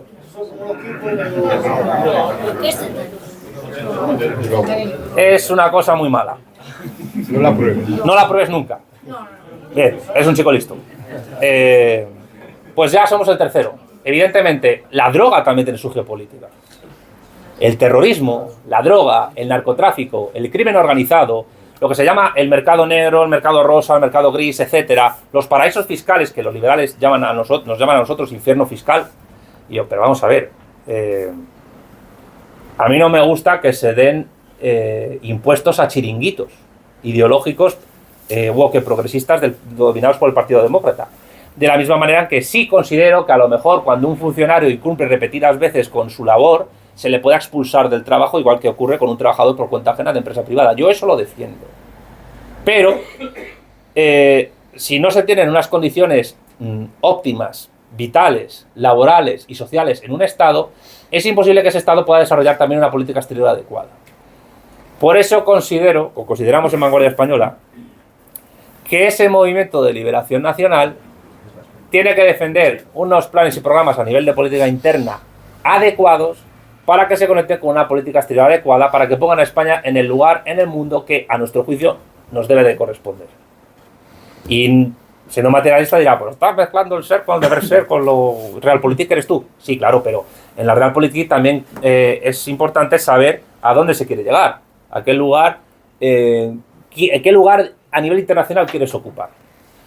Y evidentemente tú no puedes sostener fíjate, lo voy a decir en sentido socialdemócrata, un estado del bienestar adecuado si no tienes una política exterior adecuada. Y esa política exterior adecuada requiere un movimiento político que tenga su propia agenda y planes y programas geopolíticos, para que eleve a los trabajadores a la condición de clase nacional y que esa clase nacional al mismo tiempo entienda cómo España ha contribuido a la construcción del mundo actual y cómo esa construcción se ningunea desde poderes que tienen la leyenda negra antiespañola como política de Estado. Así que una agenda social, una agenda nacional y una agenda geopolítica civilizatoria que no se limite única y exclusivamente a España es fundamental. Y por eso quiero terminar diciendo que el reclamo de Gibraltar español es justo y necesario, pero insuficiente. Requiere que hagamos piña, independientemente de quién gobierne, con Argentina, con Venezuela, con Cuba, con Guatemala por el reclamo de Belice e incluso con México para reclamar los territorios usurpados. Y eso solo se puede hacer desde un movimiento que ya no sea incluso de liberación nacional, sino que incluso sea de liberación civilizatoria. Porque los chinos acabaron con su siglo de la humillación, nosotros llevamos 2 siglos de humillación, y la única manera en que podemos acabar con él y no sufrir un tercero es teniendo, a mi juicio, de manera modesta, tener en cuenta todas estas cuestiones que he dicho. Por eso, la geopolítica de la leyenda negra tiene que ser contrarrestada con una geopolítica no de leyenda rosa, que es minoritaria, existe, pero es minoritaria, nadie en su sano juicio dice que el Imperio Español fue el vergel del Edén, pero sí una geopolítica en la cual se contrarreste la leyenda negra, incluso con la verdad histórica de lo que hicieron ellos. Neerlandeses, alemanes, franceses y sí, anglosajones, incluidos los Estados Unidos. Que por cierto, y termino ya, de verdad, también es geopolítica el hecho de que Estados Unidos se llame Estados Unidos de América. Quien denomina, domina. Ellos en inglés dicen, no, es que la palabra estadounidense no existe. Bueno, pues ya crearemos nosotros una. Pero el tema es que Estados Unidos de América es un nombre de país que justifica la doctrina Monroe como política de Estado que sigue presente en Estados Unidos y en su clase dominante. ¿Por qué? Porque la frase es tramposa, ya lo sabéis. América para los americanos. Es mentira, es todo el continente americano, desde Groenlandia hasta Tierra de Fuego, para los Estados Unidos del norte de América. Y digo Groenlandia porque sabéis que Donald Trump intentó comprar Groenlandia hace poco. Dinamarca dijo que tururú. Continuo. ¿Pero por qué quiere Estados Unidos Groenlandia? Porque ya tienen Alaska y así cercan Canadá. Y segundo, influyen contra Rusia en la geopolítica del Ártico. Y eso es todo. Es una ponencia por mi parte para la reflexión. Espero que de manera crítica y para que vayáis a casa, rumiéis todo esto que estoy diciendo, lo habléis con vuestros convecinos y empecéis a trabajar junto con nosotros en la necesaria construcción de un movimiento de liberación nacional con una geopolítica nacional y popular, pero adecuada. Y ahora os escuchamos. Muchas gracias.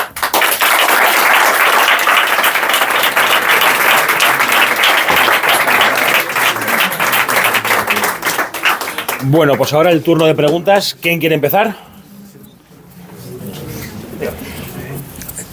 Hilando con eso que estás diciendo del que denomina domina, que es muy cierto, ¿no? Lo que está en boca de todo el mundo y desde hace ya, pues no sé si, ¿cuánto? 80 años o más, el término Latinoamérica en vez de Hispanoamérica o la América española o la... en fin, está tan asentado, está tan imbricado en los tratados internacionales de Naciones Unidas. ¿Hay alguna esperanza, según vosotros, de que eso se pueda cambiar? Porque aquí también en España decimos ya comúnmente Latinoamérica, y como Hispanoamérica como que ya eres un facha o tal, o sea, ya te etiquetan cuando estás sencillamente diciendo algo, a mi juicio, más que cierto, ¿no? En fin. Muchas gracias. Esa pregunta es buenísima y es la madre del cordero y celebro que te hayas acordado de ello porque yo lo tenía en la cabeza pero se me ha pasado. Seamos honestos, Latinoamérica es un término negro legendario. Es un término colonial francés. Y claro, ellos dicen, ¿y Hispanoamérica es un término colonial español? No, porque no tuvimos colonias, por lo menos con los austrias. Con los borbones se puede decir que a lo mejor un poco, pero nunca al nivel de lo que fue el imperio neerlandés o el imperio inglés. Además, seguramente tú lo sabes, a nivel de política exterior en Naciones Unidas, esa región del mundo ya no es solo Latinoamérica, sino que es Latinoamérica y el Caribe. Lo curioso es que los jefes, que esto también tiene que ver con la formación, a ver, muchos jefes de Estado de países iberoamericanos, hispanoamericanos, se forman en universidades estadounidenses o se forman en universidades hispanoamericanas, pero formadas con libros de texto, marcos teóricos, nacidos en Estados Unidos. A la hora de aceptar pasivamente y sin masticar, tragándose sin masticar, el término Latinoamérica y el Caribe, eso también es geopolítica. Entre otras cosas porque el Caribe incluye a muchas excolonias británicas que están en la Commonwealth, que son paraísos fiscales y que son topos del mundo anglosajón en el Caribe para, digamos, fastidiar al mundo iberoamericano, iberófono. También es verdad que hay algunos díscolos, como Barbados, que Barbados hace poco no ha salido de la Commonwealth, pero ya no reconoce al rey de Inglaterra como jefe de Estado. Y hace poco se habló en Algeciras, el Reino Unido ha devuelto unas pequeñas islas en el Océano Índico a Mauricio, que es un estado soberano, y eso indica que están debilitándose. ¿Qué tenemos que hacer? Impulsar una campaña que costará, una campaña de política exterior para que la ONU deje de decir Latinoamérica. Y deje de decir incluso Latinoamérica y el Caribe. Y que hable o de Hispanoamérica o de Iberoamérica, que son términos sinónimos en gran medida. Entonces, esa es otra madre del cordero y eso también es geopolítica. Porque además el latinoamericanismo, no es cierto exactamente que Michel Chevalier fuese el creador del término. Fue Francisco Bilbao, un poeta chileno que trabajaba en París. Pero fueron intelectuales y artistas hispanoamericanos en París los que latinoamericanizaron Hispanoamérica o Iberoamérica para los planes y programas geopolíticos imperiales ¿de quién? De Napoleón III y del Segundo Imperio Francés. Entonces, ¿por qué se ha quedado eso? A pesar de que el Segundo Imperio Francés cayó, ya sabemos que en la Guerra Franco-Prusiana, que ahí vino la Comuna de París. Porque Estados Unidos, como nuevo hegemón, le siguió interesando ese término. Es decir, ahora mismo, yo lo siento, pero esto a lo mejor a alguna gente no le gusta, seguramente en la sala no, pero a alguno que lo escuche. Pero Estados Unidos es nuestro enemigo. Estados Unidos es nuestro enemigo. Lo voy a decir por tercera vez. Estados Unidos es nuestro enemigo. Estados Unidos no es más que el gran poder anglosajón capitalista protestante a nivel universal, heredero del británico, enfrentado al británico también, pero que necesita de la doctrina Monroe para implantar su dominio. Y en esa doctrina Monroe, la separación entre América y Latinoamérica es fundamental. E incluso el pobre José Martí, cuando dijo nuestra América, ¿a qué se estaba refiriendo? Implícitamente, a la América española. Pero el tema es que aquí también jugamos un poco con los tiempos. Mientras Estados Unidos no caiga como imperio, nuestra recomposición como unidad civilizatoria no será posible. Por eso a lo mejor es fundamental, sin necesidad de subordinarnos a China, lograr que China y Rusia unidas resistan los intentos de balcanización que tienen por parte del eje anglosajón y acaben con ese poder. Porque solo en ese momento, que es la estrategia del rugby, los que jugáis al rugby, hay alguien que haya jugado al rugby aquí, sabéis que es el de atrás va con la pelotita, nosotros somos los que vamos con la pelotita, y los de adelante, que son los rusos y los chinos, apartan a los anglos hasta que lleguemos al ensayo. Ese es el objetivo, esa es la realpolitik.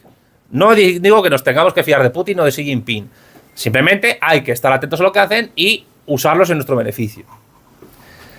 La cuestión es que por eso es fundamental en esa política exterior y en ese movimiento de liberación nacional denominar nosotros para dominar nosotros y impulsar internacionalmente claro que esto requiere pasta, pero hay que hacerlo, aunque sea a nivel modesto, impulsar una campaña contra el término Latinoamérica.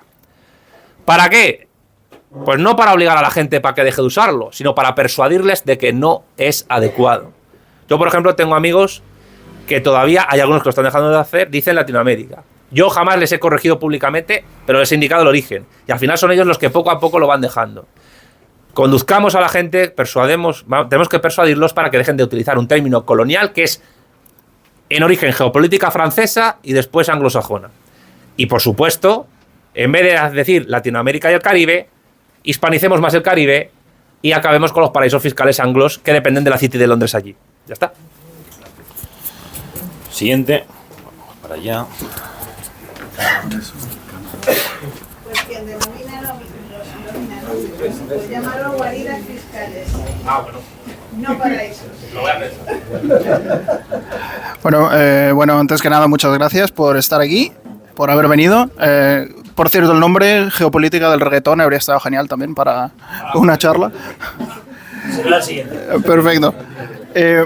Bueno, a ver, yo hace un rato mencionabas de la leyenda negra y más allá de la española. Hablabas de la rusa, por ejemplo, y yo he pasado mucho tiempo en Rusia con rusos y hay una cosa que me parece que difiere mucho de la española y la rusa y es que aquí nos la creemos todos. Y cuando digo aquí, quiero decir el mundo hispano. Yo, por ejemplo, soy de México, ¿no? Y ahí, pues, ¿qué os voy a contar? Habéis escuchado a la nueva presidenta.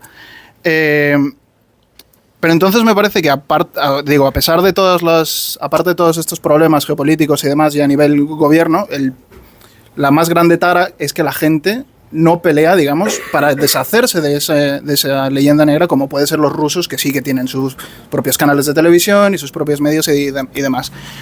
Pero claro, cuando tú hablas con la gente aquí, o bien, digamos, cuando hablas de la hispanidad, utilizas incluso términos como Hispanoamérica y no Latinoamérica, lo ven como cosas de fachas. Y en México es peor porque se utiliza un término que es malinchista. La palabra es malinchista, que es como eres de la malinche, de que estás del lado más del extranjero que del de dentro. Entonces, mi pregunta es, para ti que eres una persona de izquierdas, que estás en las antípodas, digamos, bueno, de izquierdas, digamos, comunista, y estás en las antípodas de la gente que normalmente digamos, la gente suele asociar con la defensa de España, ¿cómo recomendarías tener este tipo de conversaciones para que no te hagan el cordón sanitario cuando alguien dice defiendes España, ergo eres facha? Muchas gracias. Me estáis haciendo preguntas muy difíciles, pero bueno. A ver, el eje izquierda-derecha empezó a resquebrajarse con la Primera Guerra Mundial. En el momento en que los últimos imperios multiétnicos y multirreligiosos, pero confesionales de Europa Oriental, el ruso, el austrohúngaro y el otomano cayeron, el eje izquierda-derecha tradicional, en el cual la derecha era un reclamo de volver al antiguo régimen o intentarlo, y la izquierda, mejor dicho, las izquierdas, ese eje se empezó a resquebrajar. Con la llegada de los fascismos también empezó a resquebrajarse. Bueno, los califica como una derecha no alineada. Es verdad que no conectan con el trono y el altar. Pero luego, incluso con la caída de la Unión Soviética, pues mucho más aún. En los estados del bienestar, en los estados democráticos, lo que ha pasado es que las izquierdas y las derechas, particularmente, con mucha salvedad llamo a esto derecha, pero bueno, la democracia cristiana, el liberalismo y la socialdemocracia, de alguna manera, se han acabado fusionando hasta el punto que la propia democracia cristiana pues prácticamente ha desaparecido del mapa político, es decir, quedan pocos. El demócrata cristiano es un fósil arqueológico. Si alguien encuentra en algún momento de su vida un demócrata cristiano por la calle, hacedle una foto porque es una especie en peligro de extinción, ¿no? Pero claro, la cuestión es que ¿yo qué le digo a la gente? Pues la única manera de decirle a la gente esta cuestión de que el eje izquierda-derecha ha dejado de tener sentido es mediante un shock. ¿Cuál es ese shock? Evidentemente, primero, porque la democracia ha fusionado a todas estas ideologías. Ya no se matan en guerras civiles, ni en revoluciones, ni en golpes de Estado. Ahora simplemente pues llegan a un ostracismo, pero esto es como la famosa imagen de Pablo Iglesias y Iván Espinosa de los Monteros, que se tiraban los trastos en el Congreso, pero luego en una comisión de investigación estaban partiéndose el culo, dándose chistes. ¿El shock cuál es? Pues mira, en este local creo que es el lugar adecuado para decirlo. La derecha, históricamente hablando, ha desaparecido. Ha muerto. El gran fenómeno histórico, que no se tiene constancia de ello, que ha ocurrido en las democracias liberales burguesas avanzadas, es que la derecha a nivel tradicional, es decir, la defensa de la unión del trono y el altar, o es un fósil, o es un residuo de la historia, o es algo testimonial, o ya está. Entonces, ¿qué es lo que ocurre? ¿Nos hemos vuelto todos de izquierdas? Tampoco, porque la derecha fue el padre putativo de las izquierdas, que surgieron con la Revolución Francesa en contrarrestación del antiguo régimen, pero uno solo es padre cuando el hijo surge. Es decir, el antiguo régimen pare las revoluciones jacobinas y liberales, pero no es padre hasta que las pare. Simplemente es un señor que está por ahí. ¿Qué pasa? Que el padre ha muerto. El famoso Dios ha muerto de Nietzsche, pues hay que decir que la derecha ha muerto.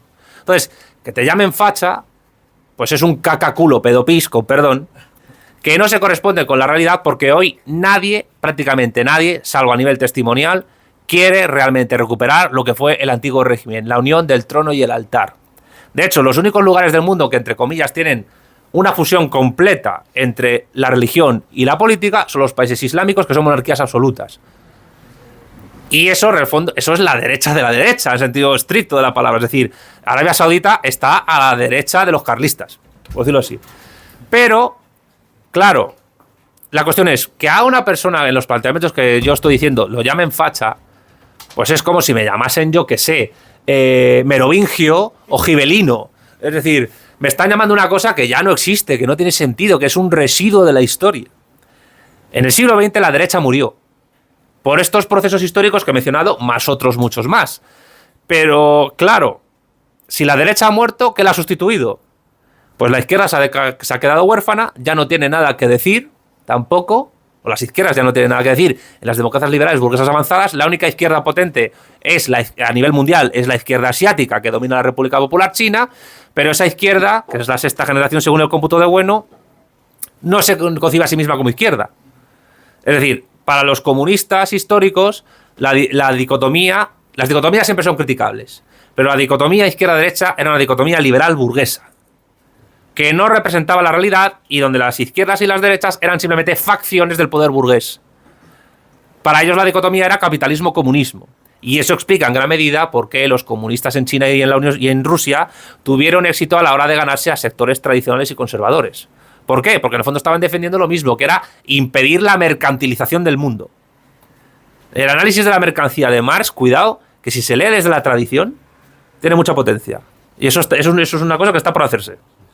La mercancía como unidad económica y ontológica de transformación de la realidad y de la naturaleza humana, animal e inorgánica para, digamos, desconectarlo de su lugar de origen y de su desarrollo natural.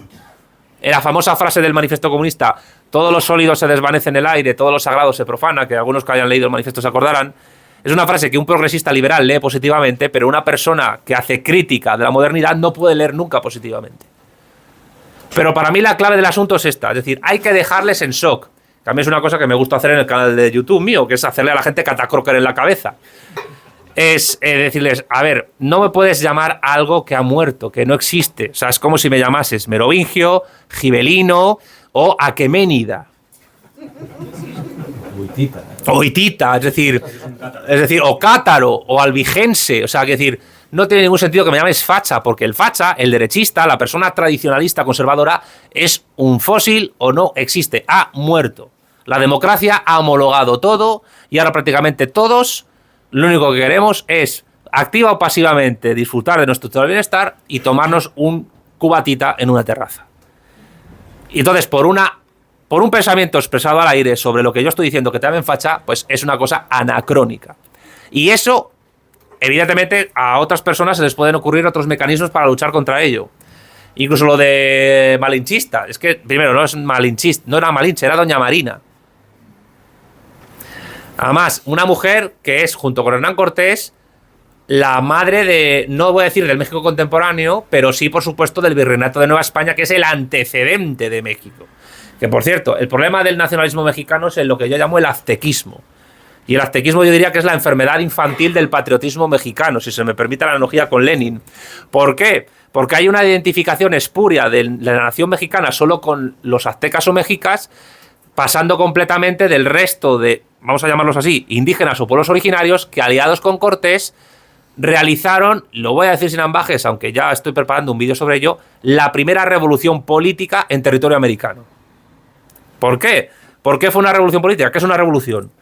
Es un cambio radical violento de las estructuras, de las capas y ramas del poder de un Estado. Y en esa revolución, los españoles y Cortés no eran más que, voy a decir en términos maoístas, la fuerza directriz, mientras que los indígenas que lucharon contra los mexicas eran la fuerza motriz. Mao utilizaba esta analogía para decir que la fuerza directriz de la Revolución China eran los proletarios y la fuerza motriz los campesinos, que eran muchísimo más que los proletarios. Pues esa revolución política fue exitosa porque instauró un nuevo orden. Hay que dejar de pensar que las revoluciones políticas son, digamos, patrimonio del mundo moderno. No. Antiguamente, en la Edad Media y en la Edad Antigua también hubo muchísimas revoluciones políticas, que a lo mejor no son catalogadas como tales, porque se hablan de protestas contra la fiscalidad, guerras civiles, no, revoluciones en sentido estricto de la palabra. Por tanto, seguramente a ti y a mucha otra gente se le ocurrirán muchas más cosas que decir, pero para mí es básico y fundamental decir que es como si me llamases dinosaurio. La derecha ha muerto y es la democracia la que ha matado a la derecha. Por tanto, es simplemente una nomenclatura sociológica, porque la diferencia izquierda-derecha ya no es política, es sociológica. Por eso en España ser de izquierdas es ver a Broncano y ser de derechas es ver a Pablo Motos. Yo, como no tengo tele, pues nada. Pero bueno, espero haberte contestado. Siguiente pregunta. Y pasando el micro, por favor, esto está complicado. Muchas gracias. Hola, Santiago. Bueno, yo lo único que tengo una duda que no me aclaro. Como te he explicado antes, tengo una incapacidad permanente absoluta. No me han acompañado en ningún momento en cuanto a medicación, sí, pero la dejé porque no me iba bien para mi trastorno. Yo tengo, me diagnosticaron psicosis, falta de concentración, falta de memoria. Mi madre murió con Alzheimer, como te he comentado, total que vengo de familia así. Y mi duda es porque bueno, yo he hecho lo que he podido, yo ahora cobro una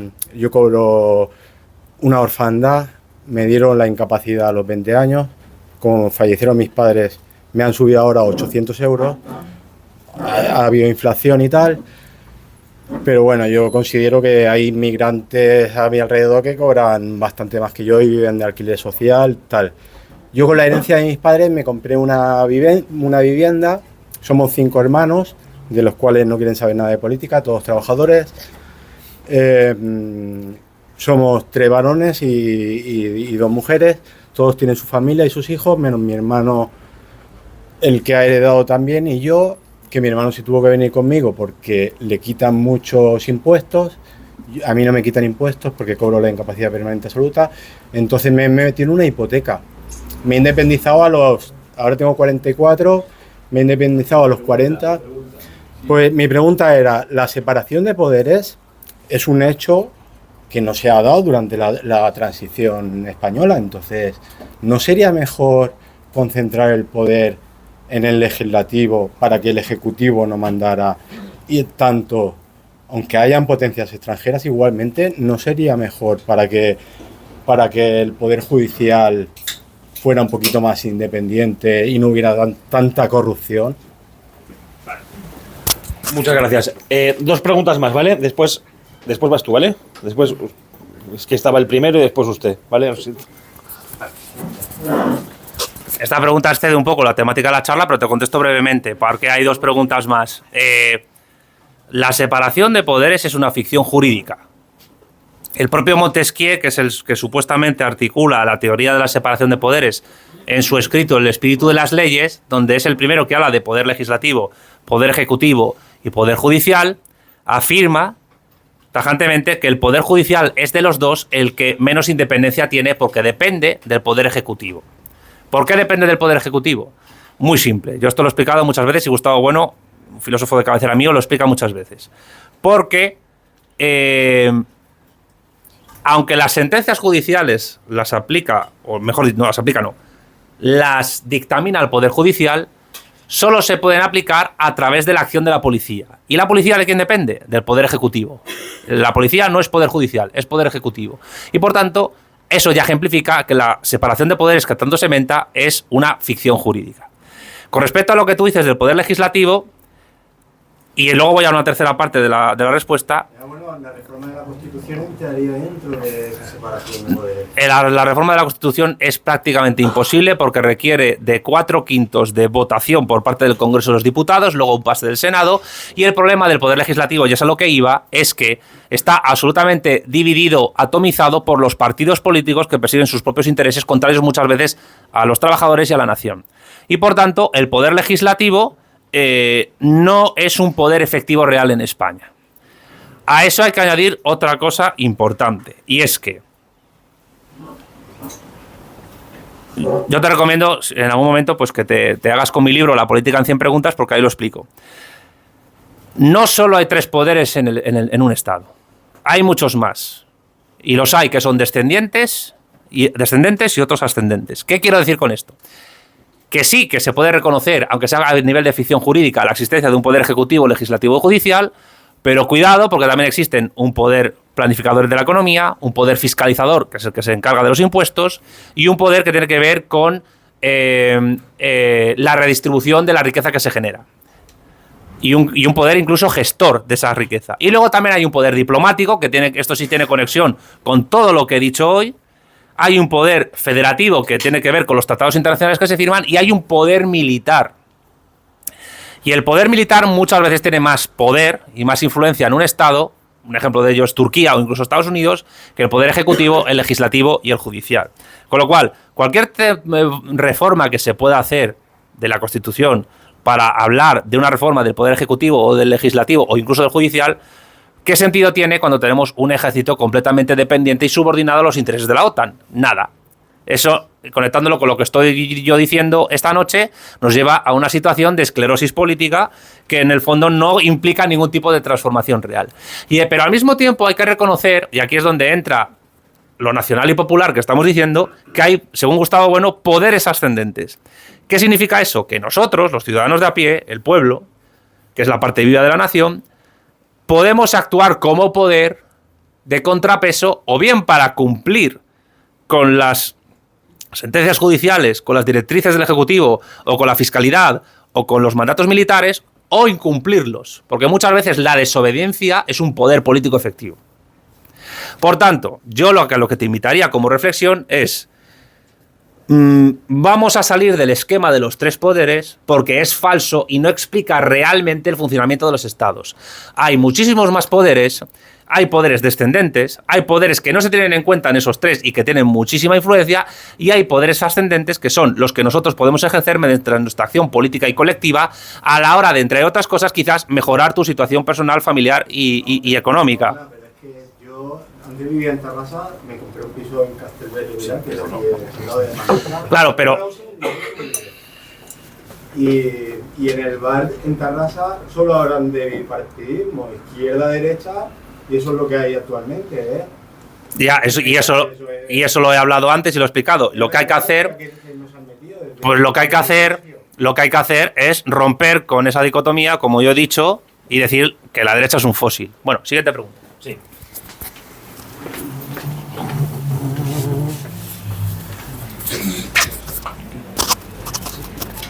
Bueno, respecto a lo que has dicho antes de demócrata cristiano, tengo que decir que mi profesor de filosofía era comunista, anti-woke y católico, muy católico. Así que... es otra cosa. Lo que quiero saber es, ¿tú hasta qué punto ves que toda esta política extranjera anglosajona está metido en el tema educativo español? Porque en mis escuelas... En mi escuela es a muerte. Políticas independentistas, políticas woke.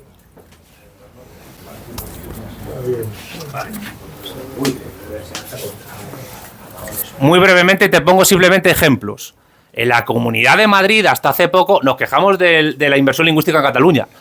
Pero esa manía con el inglés que ha existido... Bueno, Alsina es profesor de ciencias estrictas. ¿Qué sentido tiene que por anglofilia se haya enseñado física o historia del mundo en inglés en España, en la Comunidad de Madrid? Porque al final los chavales ni aprenden inglés, ni aprenden física, ni aprenden historia. Es papanatismo, evidentemente. Es decir, sería más útil enseñar portugués, no para hacernos bilingües, sino para entender un poco más el acento de los vecinos, que enseñar un idioma, oye, que está en competencia con otros mundiales, como el chino, como el árabe o como el ruso. Aprender chino podría ser interesante, pero la cuestión, yo no estoy en contra de que la gente aprenda inglés, la cuestión es el papanatismo político que implica, primero, dar asignaturas que se tienen que comprender y entender en el idioma propio de los chavales, y segundo, porque es una forma de insertarse en el mundo equivocada porque fomenta este hegemón que estamos denunciando hoy. Y en segundo lugar, ya que lo dices, pues la Comunidad de Madrid. La Comunidad de Madrid es el ejemplo, digamos, ridículo de esto. Y eso también es geopolítica y tiene que ver con la educación. ¿Qué sentido tiene que haya una plaza Margaret Thatcher? ¿No sabías esto? Pues te lo cuento. El Partido Popular, que es el hermano tonto del PSOE, implantó la plaza Margaret Thatcher en Madrid en honor a una señora que en plena guerra de las Malvinas dijo: vamos a bombardear atómicamente Buenos Aires, e incluso se le pasó por la cabeza hacerlo con Madrid. Entonces, la gente que estuvo en Algeciras lo sabe porque lo dije. Desde el protocolo de Santa Pola, en el cual está Vanguardia Española, creo que debemos empezar a impulsar, por lo menos es nuestra propuesta, una recogida de firmas, que estáis todos invitados a participar, en la cual se cambie el nombre de la Plaza Margaret Thatcher para llamarla Plaza Malvinas Argentinas. Porque es ignominioso y claudicante, a más no poder, y subordinado de una manera, vamos, que, no sé, yo he visto garrapatas con más dignidad, que la Comunidad Autónoma de Madrid llame a una plaza Margaret Thatcher, que es una persona que además ha hecho mucho daño al pueblo inglés. O sea, no que los que sois más talluditos, pues recordaréis cómo las huelgas mineras fueron reprimidas en Inglaterra y cómo se cargó los sindicatos de clase Margaret Thatcher para acabar con las pocas, digamos, medidas sociales que garantizaban a los trabajadores ingleses pues una mejor situación de vida. Y de hecho, gracias a Margaret Thatcher, ha pasado eso que he dicho, de que la derecha ha muerto y la izquierda y la derecha se han fusionado, porque ella de que ha presumido siempre en sus últimos años. El mayor logro de mi vida fue Tony Blair. Es decir, el mayor logro de la historia del liberalismo es convertir a la socialdemocracia al liberalismo, que es un proceso que viene un poco de antes, evidentemente, pero seamos claros, la socialdemocracia no es más que el liberalismo con rostro humano. Por tanto, el sistema educativo está totalmente entregado a estas cosas porque los libros de texto los hacen o editoriales españolas subordinadas a esta geopolítica o directamente editoriales inglesas o estadounidenses. Más la cuestión de enseñar asignaturas de historia o de física en inglés. Es decir, jamás va a saber un chico lo que es la mecánica clásica en España si se la enseñas en inglés, y más si se la enseñas, que esto seguramente tú lo has vivido, profesores que no son de esa rama pero que les han puesto ahí porque saben el idioma pero no tienen ni idea de física. Que eso pasa en el sistema educativo. Eso es muy grave y eso también es subordinación ideológico, cultural y geopolítica. ¿Te he contestado? Ya está. Vale. Y la última pregunta. La última porque hay que chapar. Quedan 10 minutos. Hay una asociación de protocolo Sí. española que han estado elaborando libros de texto. Ah, sí, es verdad. Luego lo comentamos. Bueno, felicitarte por la disertación que has dado. Solamente he echado en falta, has aludido hace poco en una de las últimas preguntas, pero creo que no, que es lo que la pregunta que yo te voy a hacer. ¿Hay posibilidad en el desarrollo de bloques geopolíticos que se está dando, se puede dar, de que el mundo musulmán pueda ejercer un poder propio hacia dónde se podría inclinar, sobre todo porque, corrígeme si me equivoco, en cuanto a religión está en expansión, no solo en las zonas musulmanas, sino en el resto del mundo. ¿Puede haber un bloque musulmán con poder suficiente? Muchas gracias. El problema es que me has hecho una pregunta que requiere una ponencia nueva. A ver, ¿podría darse? Sí.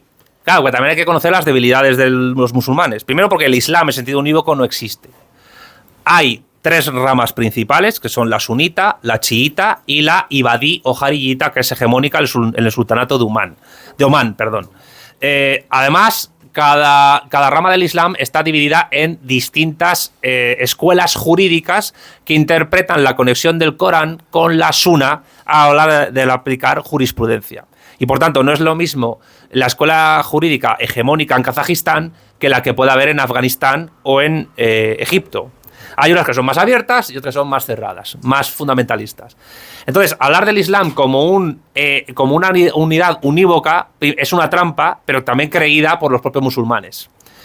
Eso a nivel de lo que es el clero islámico, o sea, la religión islámica, el conjunto de cultos islámicos. Los sunitas, que es una rama mayoritaria, entienden que esto es, digamos, a nivel formal, luego profundizo. Entienden que el sucesor de Mahoma, cuando muere como califa, ha de ser elegido por la Sunna, es decir, por el consejo de ancianos y sabios que han interpretado correctamente los hechos y dichos del profeta. Los chiitas consideran, y eso implica que no reconocen a los 3 primeros califas bien guiados como propios, es decir, los sunitas reconocen a 4 sucesores de Mahoma como califas bien guiados: Abu Bakr, Umar, Uthman y Ali. Los chiitas solo reconocen a Ali, consideran a los otros 3 como desviados, entre comillas, porque Ali es yerno de Mahoma y heredero directo, en sentido monárquico tradicional, de lo que Mahoma hizo, construir una monarquía teocrática.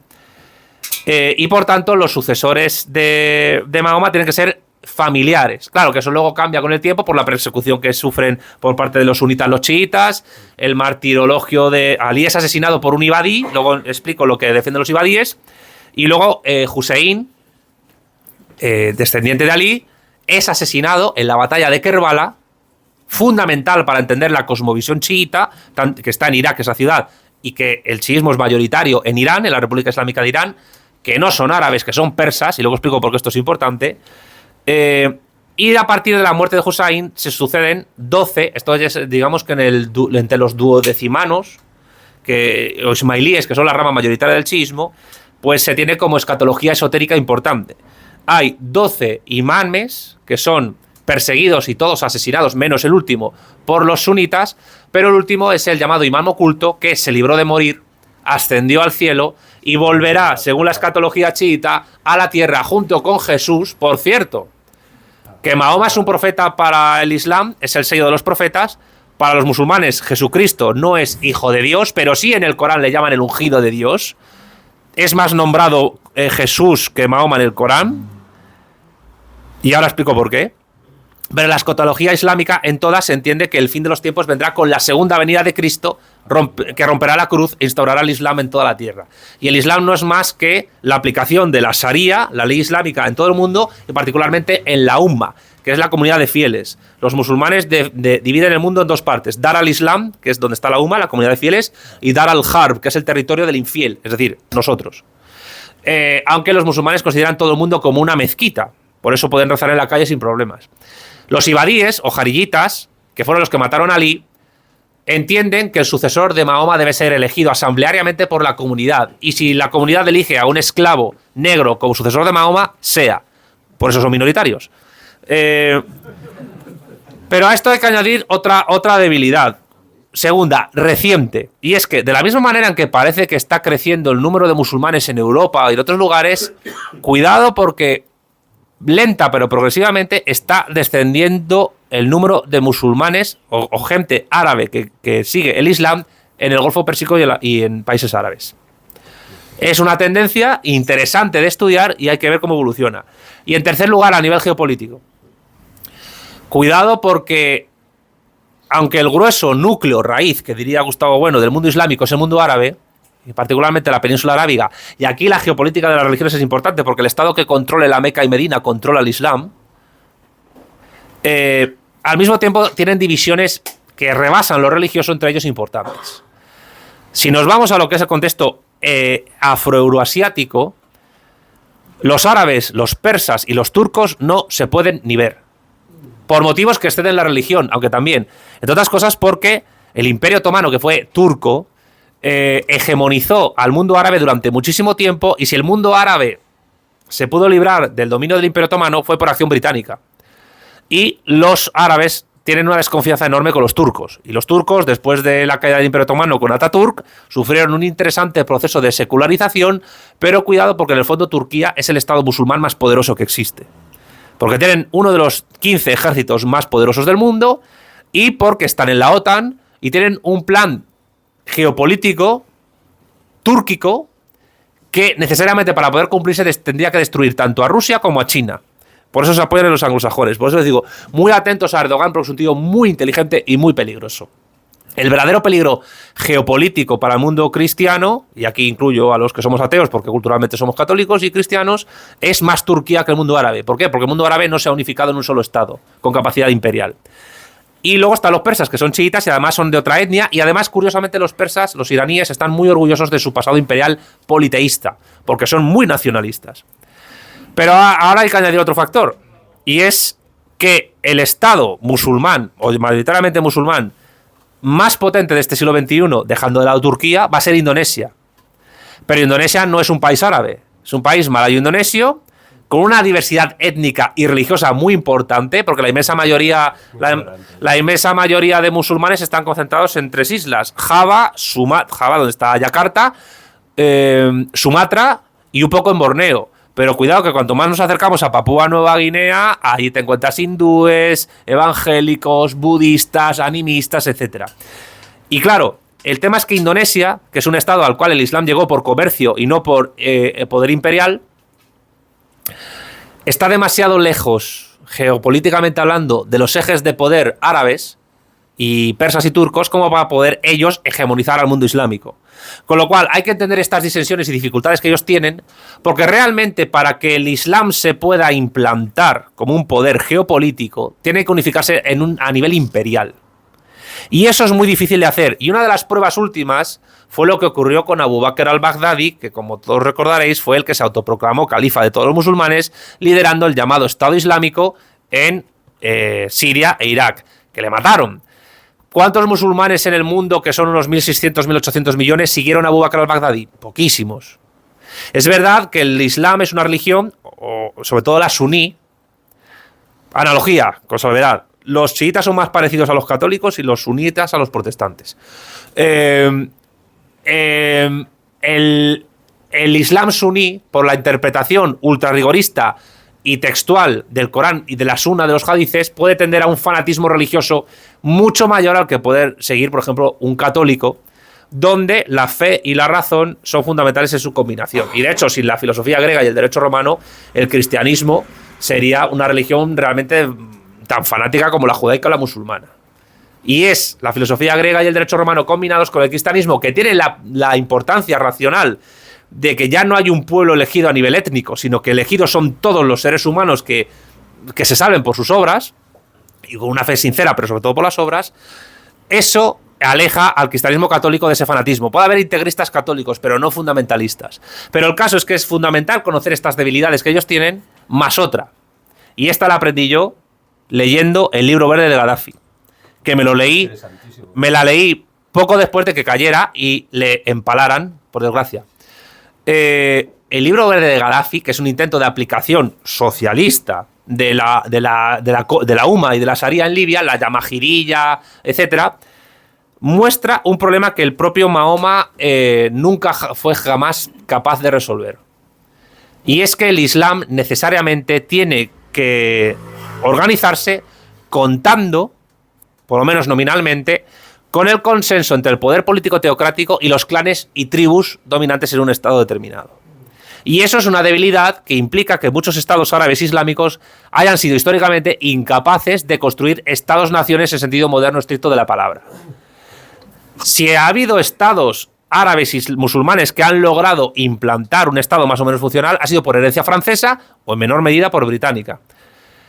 Entonces, a nivel demográfico, ¿son un peligro, son una amenaza? Sí. A nivel geopolítico lo son, hoy por hoy no. Por tanto, mientras no sean eso, se puede combatir ese crecimiento que tienen de una manera que no sea geopolítica. Pero hay que tener en cuenta que ellos tienen sus debilidades, sus contradicciones y sus problemas internos.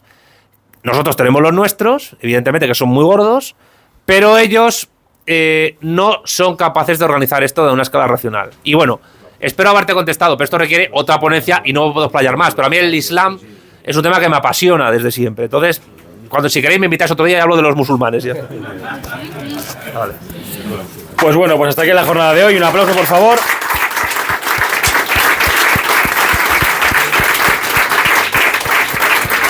Muchas gracias a los ponentes, al Club Empel por recibirnos y recordad que mañana estamos en Plaza Cataluña desde las 10 hasta las 2 o las 3 de la tarde. Nos aburramos hasta que nos vayamos, evidentemente. Muchas gracias por venir. Gracias.